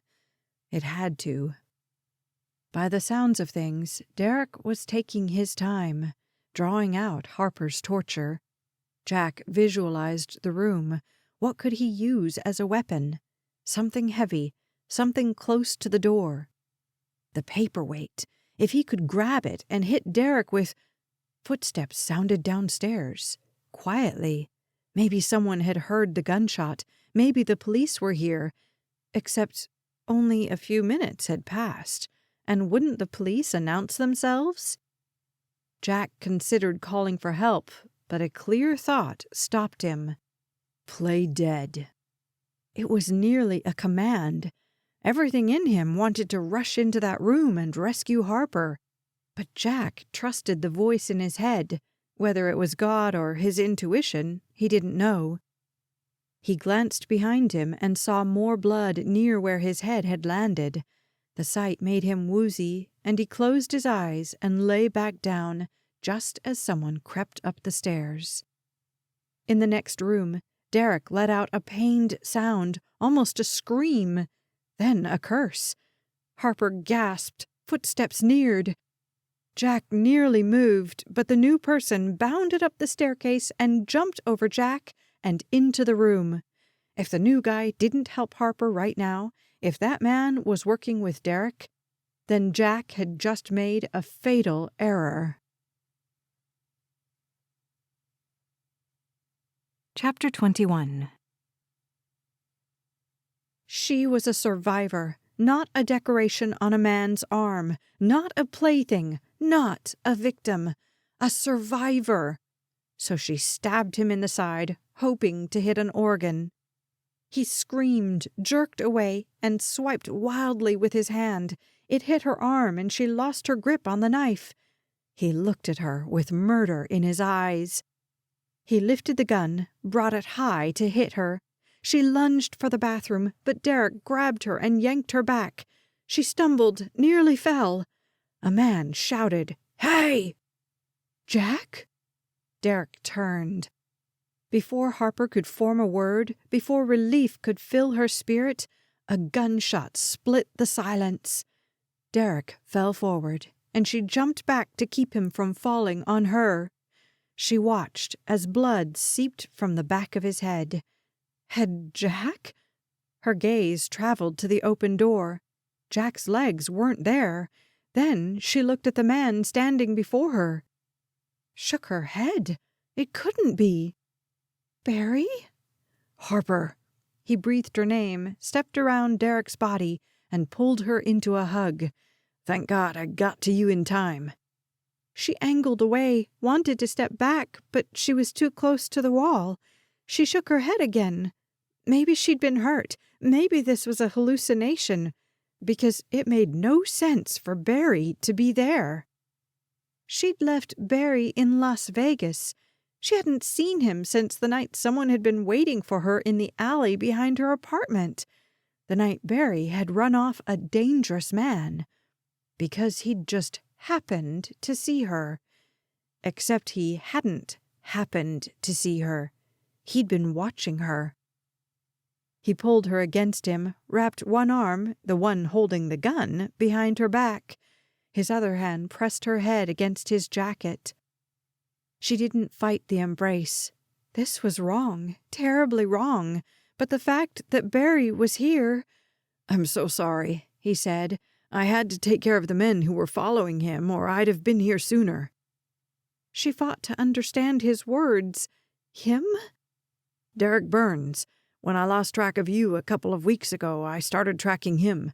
I knew he'd lead me to you eventually." She pushed away from his embrace, and he let her. So maybe he wouldn't hurt her. But he didn't step back, and she didn't have the courage to sidestep him. Because Barry was here, and Barry wasn't sane. Barry had just killed a man. At least with Derrick, she'd known what to expect.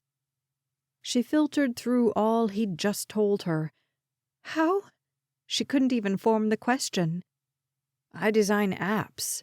He stood a bit taller, shrugged with false humility. "I designed one to keep tabs on you, make sure you were all right. I emailed the file to you. All you had to do was open it, and of course you did. I designed it to look like it came from your bank. The app downloaded onto your phone." "All this time, you've been watching me." "Watched you take up with that." His gaze darted to Derrick. "I almost killed him once before. You two were arguing on the front step outside. You were holding your own, and then he stepped toward you like he might lift a hand to you. I was ready then." He shook his head, seemed disgusted with himself. "I got out of my car. Maybe the sound of the door slamming was what made your boyfriend step away." She remembered that day.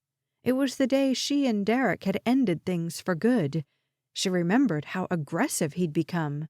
She even remembered the slamming car door that seemed to bring him to his senses. That had been Barry? "When you and the old man took off that night, I didn't worry about following you." The tracking app would tell me where you went. So I stayed, disposed of the bodies. I thought I'd catch up with you later, but then your phone." Barry's expression looked stricken. "I found it in a trash can at a truck stop. You were gone." Yes, she'd dumped the phone not long after they'd left the house. She'd been afraid the police would track her down with it when they found the bodies. She'd had no idea Barry... "So I sent the app to Burns and tracked him. I knew he'd catch up with you." "But why?" she asked. Now his smug look shifted to a gentle smile. "Don't you know yet?" He brushed his knuckle down her cheek. "You and I are supposed to be together. We should have been together all this time, but you were with Emmett. That's why I talked him into robbing that liquor store that night." "Wait, what? I thought it was his idea." "Everybody did. He had a record, and I was a computer geek. I brought Emmett's handgun. He didn't even know I had it. He carried that little revolver, but I had the pistol. I wore gloves, so only Emmett's fingerprints were on it. His fingerprints were on the bullets that loaded it. I shot that man, but everybody thought Emmett did it." "No, it made no sense. You murdered—" "He wasn't supposed to die." His voice was pleading, his eyes filled with sadness. "That clerk, he had a heart condition. That's what killed him. The wound shouldn't have killed him." "But it did." Barry kept talking, moving on as if he couldn't dwell on that inconvenient fact. "I'd planned to go to the police the next day, confess my part in it, and tell them how Emmett had plotted the whole thing, how I'd just thought we were going to buy liquor. I was going to tell them where the murder weapon was. I figured they'd let me off in exchange for my testimony. But you—" A flash of anger, and then he smiled. "It was our fault. We never should have put you in that position, and both of us ended up in prison. I'm so sorry about that, Harper. I should never have involved you." The police had given Emmett 20 years for that murder, and here was Barry, free, the mastermind of the whole thing, the one who'd murdered that man. Why? "To be with you, of course." He pressed his hand against the side of her head. It was hot, and she flinched, but he didn't seem to notice. He ran his fingers through her hair. "You've let it grow a little longer. I like it." She angled her head away from his hand. "You set my boyfriend up to go to prison?" "He was no good for you, Harper." She couldn't help it. She felt her eyebrows lift. "And you are? You're a murderer." "All the men I've killed, everything I've done, I did for you." And then she understood. Finally, everything made sense. You killed those men and left them downstairs. His eyes filled with rage. "I was late getting to you. I saw you were at the grocery store, but I'd gotten out of work late, and by the time I got there, I watched the men move you, talk to you. I knew you were alive." He swallowed, shook his head. "I'm so sorry. I didn't know what to do. I was torn between taking care of you and taking care of them. What they did to you." And just like that, his eyes darkened with rage again. "I had to take care of them." Barry's moods shifted by the second. She needed to tread very carefully. She forced a tender tone. "Who else? Just—" Her gaze flicked to Derrick's body. "Just him, right? There wasn't anybody else?" "There were a couple of goons outside. They beat up Burns, and I couldn't let them get their hands on you, not after what the last two did to you. That's why I was late saving you just now." "What did you do to them?" "Shot them, left them in their car." He tugged a lock of her hair, the corner of his lips tipped up in a smile. "Don't worry. They'll never trace it back to me. We'll be safe." She thought of Jack. He'd been gone when she looked. She was afraid to ask the question, afraid to learn the answer, but she had to know. And Jack? His eyes narrowed. "The dead guy in the hall? Is that Jack?" The dead guy. Her eyes filled with tears. Barry's gaze hardened. "He was nobody," Barry said. "You're mine." She nodded as if she agreed. Anything to keep Barry from losing his temper with her, to stay alive. Jack would want her to stay alive. "It's been you all along." His features softened and his eyes crinkled with a smile. "I love you, Harper. I can take care of you. I have all the money we need. We can live wherever you want. Here, Kansas, back in Vegas. We'll have kids. We'll be happy together." She should nod, should agree with him. But the truth bubbled out as if from a fountain, and she blurted, "I love Jack." His eyes hardened, his gun clattered to the floor, and he pressed his hands against the sides of her face. "No, you're meant to be with me." His hands were like fire, pressing. "Say it. You belong to me." She tried to nod, but she couldn't move. She couldn't speak for the terror bubbling in her throat. "You are mine." "Yes." "Say it." She couldn't form the words. But the rest was caught when his hands pressed against her cheeks, her mouth. He wrapped one hand around her neck, pushed the palm against her windpipe. "You're mine. You were always mine." Desperate for air, she couldn't think. She'd tell him whatever he wanted to hear, but the words were caught, trapped by his fingers squeezing her neck, the other hand over her mouth. She was a fool. She tried to nod, to agree, to do anything that would convince him, anything that would allow her to pull in air. She pushed against his face with one hand. With the other, she tried to pry his fingers off her neck. If only she'd held on to the knife. She prayed for help, but Barry was strong, much stronger than she. She was a fool who'd die at this man's hands because of one moment of honesty. Then she heard a sickening thud, and Barry collapsed. Chapter 22. Jack stared down at the man's body, the bloody paperweight shaking in his right hand. Harper was frozen, eyes wide.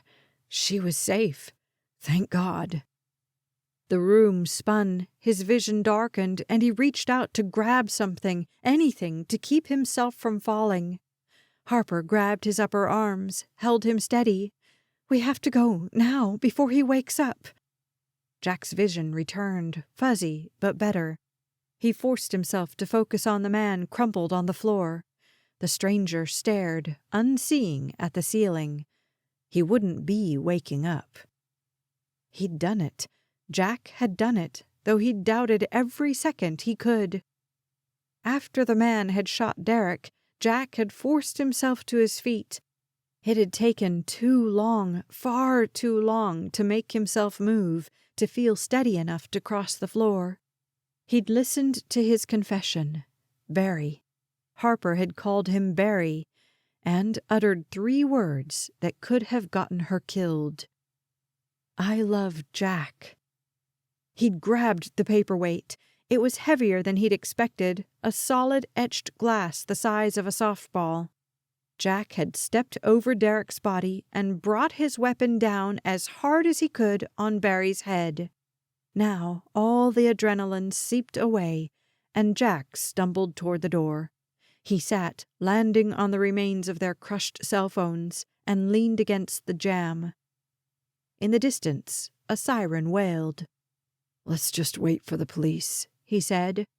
"But what if—" Harper glanced behind her at the dead men and gasped, "Oh God, oh God." Jack tugged on her hand. "Don't look, honey, look at me." After a quick shake of her head, she crouched beside Barry, gently pulled a cell from his pocket, and dialed 911. While she talked to the dispatcher, she sat beside Jack, her back to the dead men. Her voice trembled until finally she set the phone on the floor and leaned into Jack's waiting arms. He pulled her against him, relished the feel of her. She was safe. She was safe. Thank you, Lord. She wept against his chest. He ignored the pain in his leg and the throbbing in his head and rubbed her back and whispered in her ear, "It's over. They're gone. Nobody's going to hurt you." He repeated the words until she quieted, and they held each other and waited for the police to arrive. Chapter 23. The sirens cut off, and a moment later there was a pounding on the door, then a call of, "Police!" Harper shifted out of Jack's embrace, and his arms fell as if he didn't have the energy to hold them up any longer. He collapsed against the wall behind him. His face was so pale. "Up here!" she called. "Hurry!"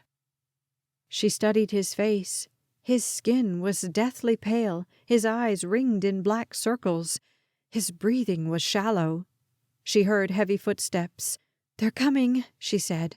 "Just hold on." A moment later, a tall, thin, uniformed police officer stepped in, gun drawn. A second, shorter man came in behind him. The first checked both bodies, while the second crouched beside her and Jack. He met Harper's eyes. "You hurt?" She shook her head. "He needs help." "Paramedics are right behind us." People poured into the room. A paramedic helped Harper stand, settled her on the bed, and wrapped her in a blanket. Other men surrounded Jack. Within minutes, he was laid out on a stretcher and on his way out the door. She stood. "I have to go with him." The female paramedic who'd been checking her vitals pushed her back down. "He's in good hands." Harper threw off the blanket and stood again. "I'm going with Jack." She followed the stretcher down the stairs and outside, the paramedic's hand tight around her upper arm. She froze on the doorstep at the sheer volume of emergency vehicles. A fire truck, 3 police cars, 2 ambulances, and a few other unmarked cars were lined up and down the street. "Ma'am," the paramedic said, "you're in shock. You need to sit down." Jack was being loaded into the back of an ambulance. She needed to get there, but the woman was right. Harper couldn't think straight, couldn't figure out how to get from where she stood to where Jack was. The woman settled her on the porch steps. The blanket came around her shoulders again. "I have to go with him." "We'll get you to the hospital where he's going. Don't worry." The next thing Harper knew, she too was loaded in an ambulance. "I'm fine." But nobody paid her any attention. The paramedics gave her gentle smiles and patted her shoulders and told her everything would be all right. "But Jack, I need to know if he's all right." The woman smiled. "Your friend lost a lot of blood, but he didn't have any life-threatening injuries that I saw. He'll recover." Harper felt tears bubble up, sobs building. "You promise?" The woman's eyes were kind. "I don't know what happened back there, but it's over now. I promise." Chapter 24. Jack's vision was clearing, though his head pounded. "You're sure she's... I promise your friend is not injured." The ER doctor studied the screen that displayed Jack's vital signs, then turned to him. "We're more worried about you." "I'm fine." But Jack wasn't fine. His leg throbbed. They told him it was just a flesh wound, which should have made him happy, but mostly irritated him. "Just a flesh wound?" he wanted to snap. "You try having a bullet rip at your flesh. See how it feels." But he didn't let any of the words out, because these people were stitching him up, and none of them had shot him. Anyway, his head hurt too much to speak. After far too many tests to check on his concussion, Jack was transferred, flat on his back, to a room to spend the night. He complained all the way down the hall, in the elevator, and down another hall, desperately trying to convince them that he was fine and needed to find Harper. And when they rolled him into the room, she was there. She approached him as the orderlies locked his bed in place. Tears filled her eyes. Except for red marks that were already turning to bruises on her neck, she seemed fine. Those bruises made his stomach ache, and he swallowed once, twice, thinking of what could have happened. But he didn't tell anybody he felt ill, not after swearing up and down he was fine. When she smiled at him, he felt much better. She stepped close and took his hand. Hers were cold and soft and shaking. "You're all right?" he asked. She nodded, swallowed. "I'm so sorry." He pulled her closer, kept tugging until he could reach her face. With his free hand, he pressed his palm against her cheek. "I don't know what you're sorry about, my love. I'm not sorry you're here. I'm not sorry you're safe." "I dragged you into this." He slid his hand around to the back of her head and pulled her closer. "No, I volunteered." Then he kissed her. The door swung open. "Knock, knock." Harper stepped away, a blush creeping into her cheeks, that shy smile on her face. She looked to see who'd come in, and he forced himself to turn that way. The concussion was definitely not giving him extra patience. "I don't need to be here," he said to the plump woman who'd interrupted. "Nice to meet you." The woman was extra cheerful, maybe just to irritate him. "I'm Marjorie, and I'll be your nurse." He flipped the blanket off his legs. "I'm not staying." Harper pulled the blankets back over him. "You are staying." "But there's absolutely nothing we need to do," she said. "So just get comfortable." He huffed, but he leaned back against the bed. "Good," Marjorie said. "How you feeling?" Jack opened his mouth. "Be nice," Harper said. "This isn't her fault." He took a deep breath. "I'm fine, thank you." The nurse wrote her name on the whiteboard, washed her hands, and checked his blood pressure. After she left, Jack turned to Harper. "At least they're leaving us alone for a minute. Tell me the truth. Are you hurt?" She smiled, though the tears were right behind. "I'm okay." After a thick swallow, she added, "I'm just glad you're all right. I thought you were dead." "I did too for a minute there." "What did the doctor say?" Jack had spoken to the doctor, but he didn't remember what he'd said. Maybe that blow to the head had been worse than he'd thought. "He said I'll be fine. They just need to keep me overnight because of the concussion." "Okay, then." She'd barely settled in the chair beside him when the door swung open again. A man and a woman walked in. Jack had seen the woman at the police station 1,000,000 years ago, except it had just been earlier that day. They both pulled out badges to show him. The woman spoke. "Detective Whitney, this is Detective Finnegan." She focused on Harper. "Step outside, please." Jack said, "We need to ask you some questions," Whitney said. Harper kissed his cheek. "It'll be fine. I answered their questions already. Ernie came and stayed during the questioning." "That's good," Jack said. "She's still around?" Harper shook her head. "She said to tell you to get well soon. Now I'm going after a cup of coffee. You need anything?" He wanted to convince her to stay, but with her so close, her pretty blonde hair brushing against his cheek, the words flitted away. She kissed him again, this time on the lips. "I'll be right back." And she was gone. But not for long.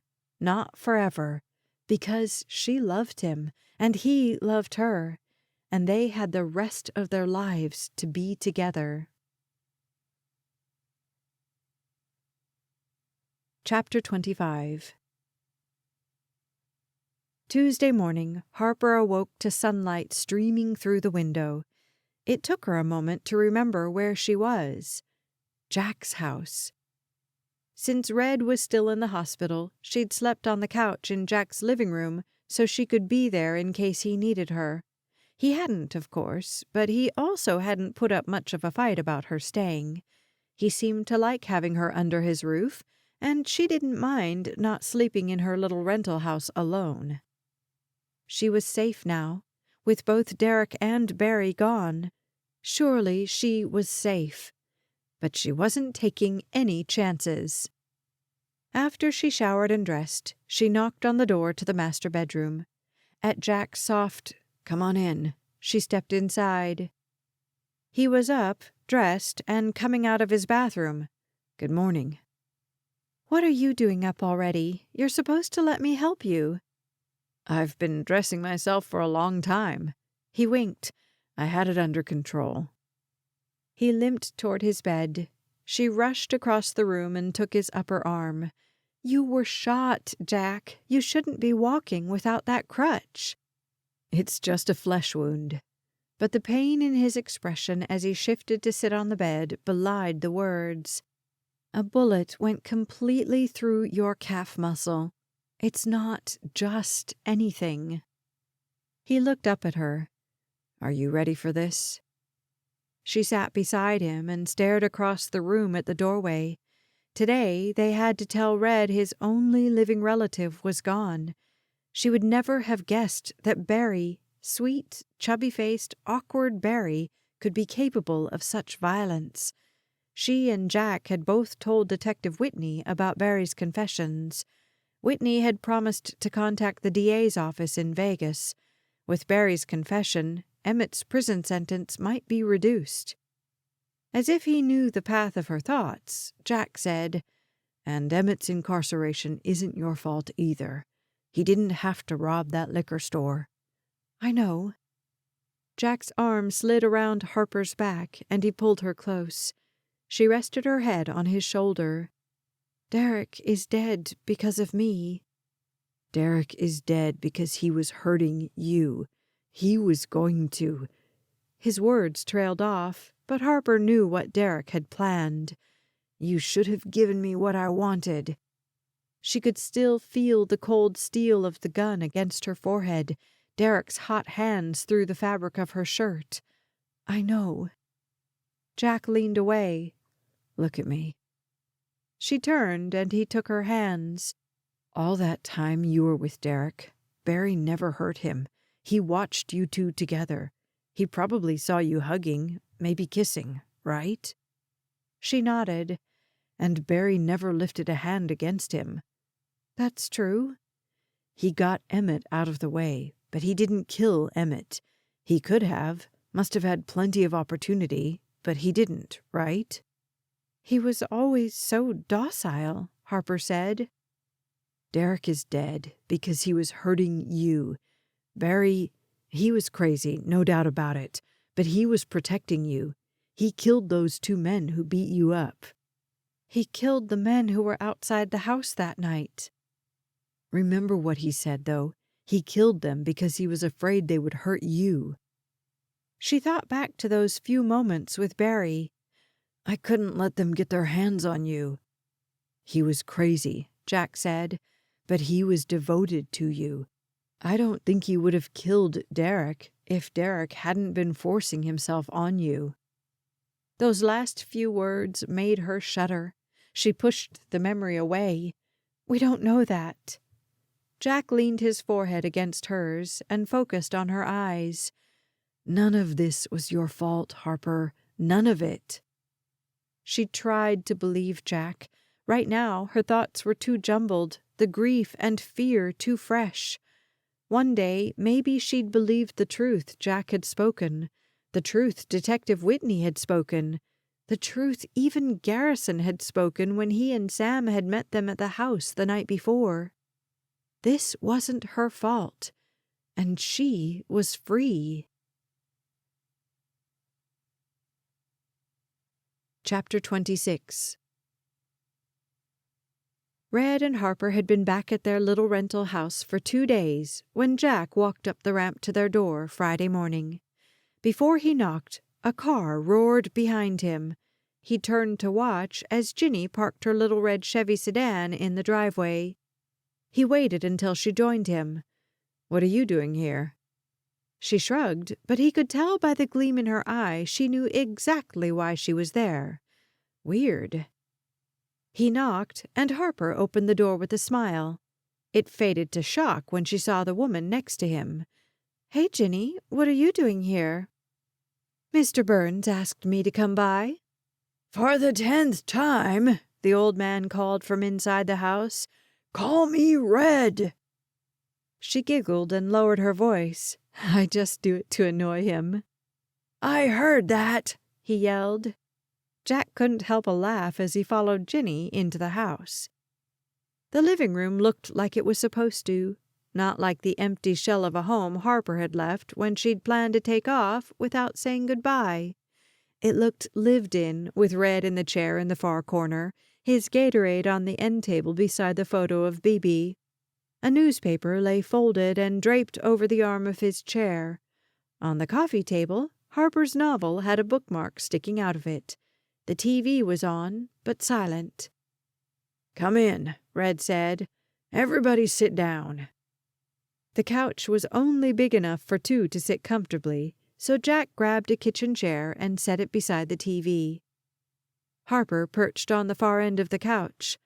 "What's going on, Red?" He turned his eyes to her. "I'm going to tell you. Just hold your horses." Ginny sat beside Harper, closer to Red. She looked as serene as could be, so whatever was coming, she knew all about it. Interesting.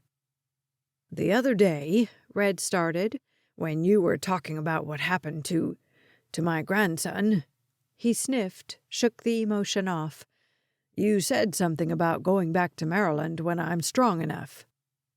He closed his eyes against the thought. Please, not yet. Jack wasn't ready for Harper to leave, and he had a lot to do before he could go with her. How would their relationship stand the separation?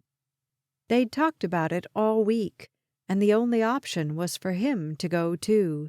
But he owned a business here, and he had a real estate deal in the works. He couldn't take off. It would be a month or so before he could turn over the properties he managed to another company and back out of the contract on the apartment building. He'd hoped Harper and Red would stay until he was ready. Harper's voice was patient. "I'm not sure you're there yet, Red." "First, I'm strong as an ox, but I'm not going back." Harper looked at Jack, then back at Red. "What do you mean?" "What's there for me? What do I have in Maryland?" "Your house," she said. "All your memories." He tapped the side of his head. "My memories are just fine right here. Don't need the house." After a glance at the photo of BB on the end table, he focused on Harper again. "With Derrick gone, you with Jack." "But we're going with you, of course," Harper said. "We would never—" "I know that," he said. "I know what you're planning, and it's ridiculous. You two both gonna move to Maryland so an old man can feel comfortable in his own home? I can feel comfortable right here." Here? Red wanted to stay here? Jack could hardly believe it. Apparently, Harper couldn't believe it either, because her mouth was open, her jaw slack. "You're catching flies, girl." Red winked at Jack. Harper closed her mouth before opening it again to speak. "Are you serious? You want to stay here?" "I've made more friends in the last week in New Hampshire than I've made in Maryland in a decade. All my friends there are dying off, and the ones who are still alive are old as dirt." He chuckled. "You young people are good for me." "Oh, Red." Harper glanced at Jack, and he caught the sheen of tears in her eyes. Because Harper didn't want to go back to Maryland. She'd told him her fears about being in that house again, stepping over the places where Derrick and Barry had died. Maybe Red understood that. Maybe he didn't want to be in the house where his grandson had died either. Ginny cleared her throat, and Red said, "I'm getting to it." She grinned and sat back. Red turned his gaze on Jack. "No offense, son. This is a nice house and all, and I'm sure you'll fix it up real pretty, but it's not exactly what I'm accustomed to." "I've seen what you're accustomed to," Jack said. and I'm impressed you've been here as long as you have." "Well, I didn't make all that money to live my last days in a place like this." He turned to Harper again. "I'm going to buy a house, a big house, and I hope you'll stay with me." Harper stood and knelt at his feet. "I'll stay with you, Red, always." He patted her shoulder. "You're the only family I have left now. Would you please call me Gramps?" She gave him a hug while Ginny pulled a bunch of papers out of her huge purse. They were MLS sheets, real estate listings. She went over each house with Red and Harper, and the three of them narrowed down which homes would be worth touring. Jack sat back and watched, amazed and overwhelmed with gratitude, because Harper was staying, and Red was happy, and Jack had acquired a new and amazing family. Chapter 27. Harper looked at the house she'd grown up in. The white trim looked freshly painted against the dark red brick on the two-story home. The bushes were more mature, the oaks surrounding the house taller than they'd been before, beautiful in their winter starkness. The front porch was decked out for Thanksgiving. Straw bales on the porch, mums and pumpkins placed artfully all around. Mom's handiwork, no doubt. The family was just beyond that door, preparing for a Thanksgiving feast, and they didn't know Harper was coming. This was a terrible idea. "Maybe it's too soon." Harper turned to Jack, who waited patiently in the driver's seat while she tried to get up her nerve. He'd been on his phone, doing what, she had no idea. "Will you hate me if I chicken out? We can come back at Christmas instead."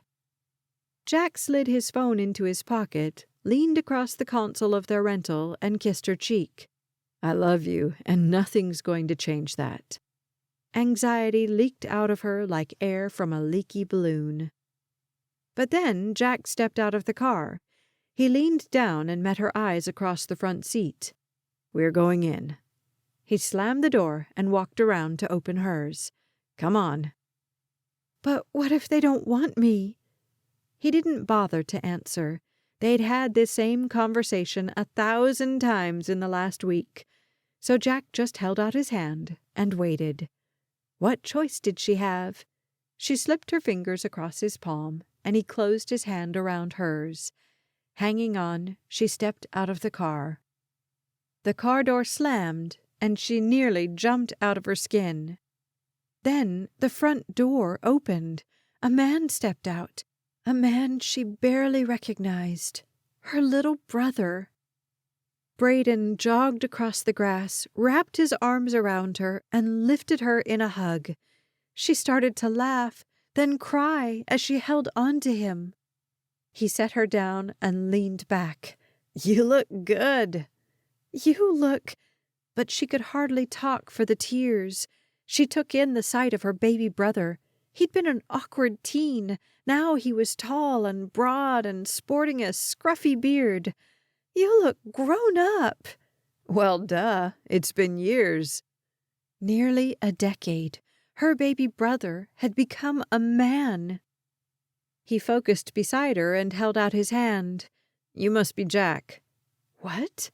Harper faced Jack, who shook Braden's hand. "Great to meet you in person, Braden." "How do you two—" Jack rested his hand on her back. "You were afraid to call, but I wasn't." "They know I'm coming?" Harper looked at Braden. He shook his head. "I told Robert, but we agreed it should be a surprise for Mom and Dad. Mom would have stressed out every single second if she'd known you were coming." "Oh." Harper couldn't think of anything to say, so she just squared her shoulders and faced the front door. "You're just in time," Braden said. "I've been watching from the window. Another minute and I'd have come out and dragged you inside. Only reason I didn't was Jack texted to tell me to be patient."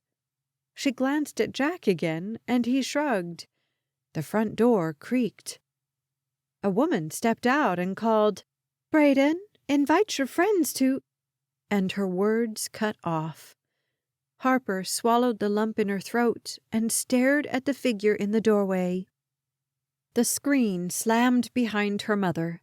She looked just like Harper remembered. Beautiful, noble. She stepped forward, and Harper said, "I'm sorry. I should have—" "Dean!" her mother shouted behind her. "Our baby's home!" She sprinted across the yard and wrapped Harper in an embrace. Harper fell into her mother's arms. A moment later, the screen squeaked and more arms came around her. She didn't have to look to know it was her father as he enveloped her in his strength and his scent. Everything about him said she was home. "I'm so sorry," he said. "No," she fought to control her emotions. "I'm sorry." The door opened and slammed again, and then someone was patting her arm. "Hey, do I get a turn?" She peeked over her mother's shoulder to see her older brother Robert. He turned to shake hands with Jack, then wrapped her in a hug, and before she knew it, Harper was ushered inside as 100 questions came at her and 1,000,000 happy tears streamed down faces. She met a new sister-in-law and a niece she hadn't known existed. Everybody seemed to love Jack, the man who'd brought her home. 2 more places were set at the table while turkey was carved and yeasty rolls were transferred to a basket.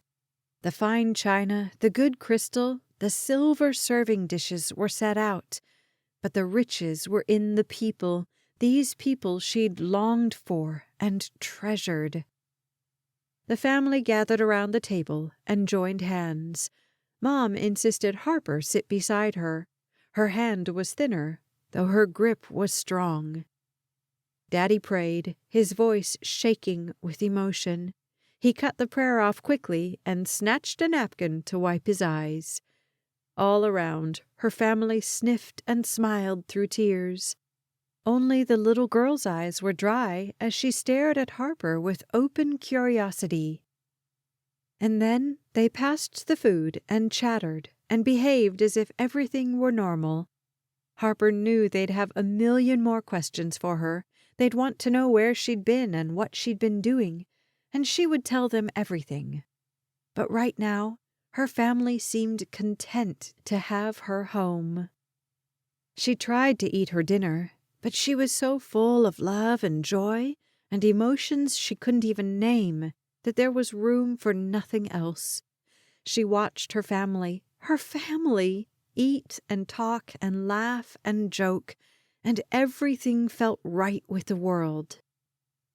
Last spring, Estelle, her favorite patient in the nursing home, had told Harper to return to Kansas and her family. But Harper had been afraid her parents would reject her. She'd been afraid of so many things. Since then, she'd faced trials and danger, but she'd also met kind people who'd pointed her to the God who stitched up wounds and mended broken hearts, the God who healed and saved and reconciled people to himself. She looked around the room and realized that he reconciled people to each other, too. Jack took her hand under the table, and she turned to meet his eyes. There were so many things she wanted to say, but all she could manage was, "Happy Thanksgiving." He kissed her forehead. "Happy homecoming, my love." The end.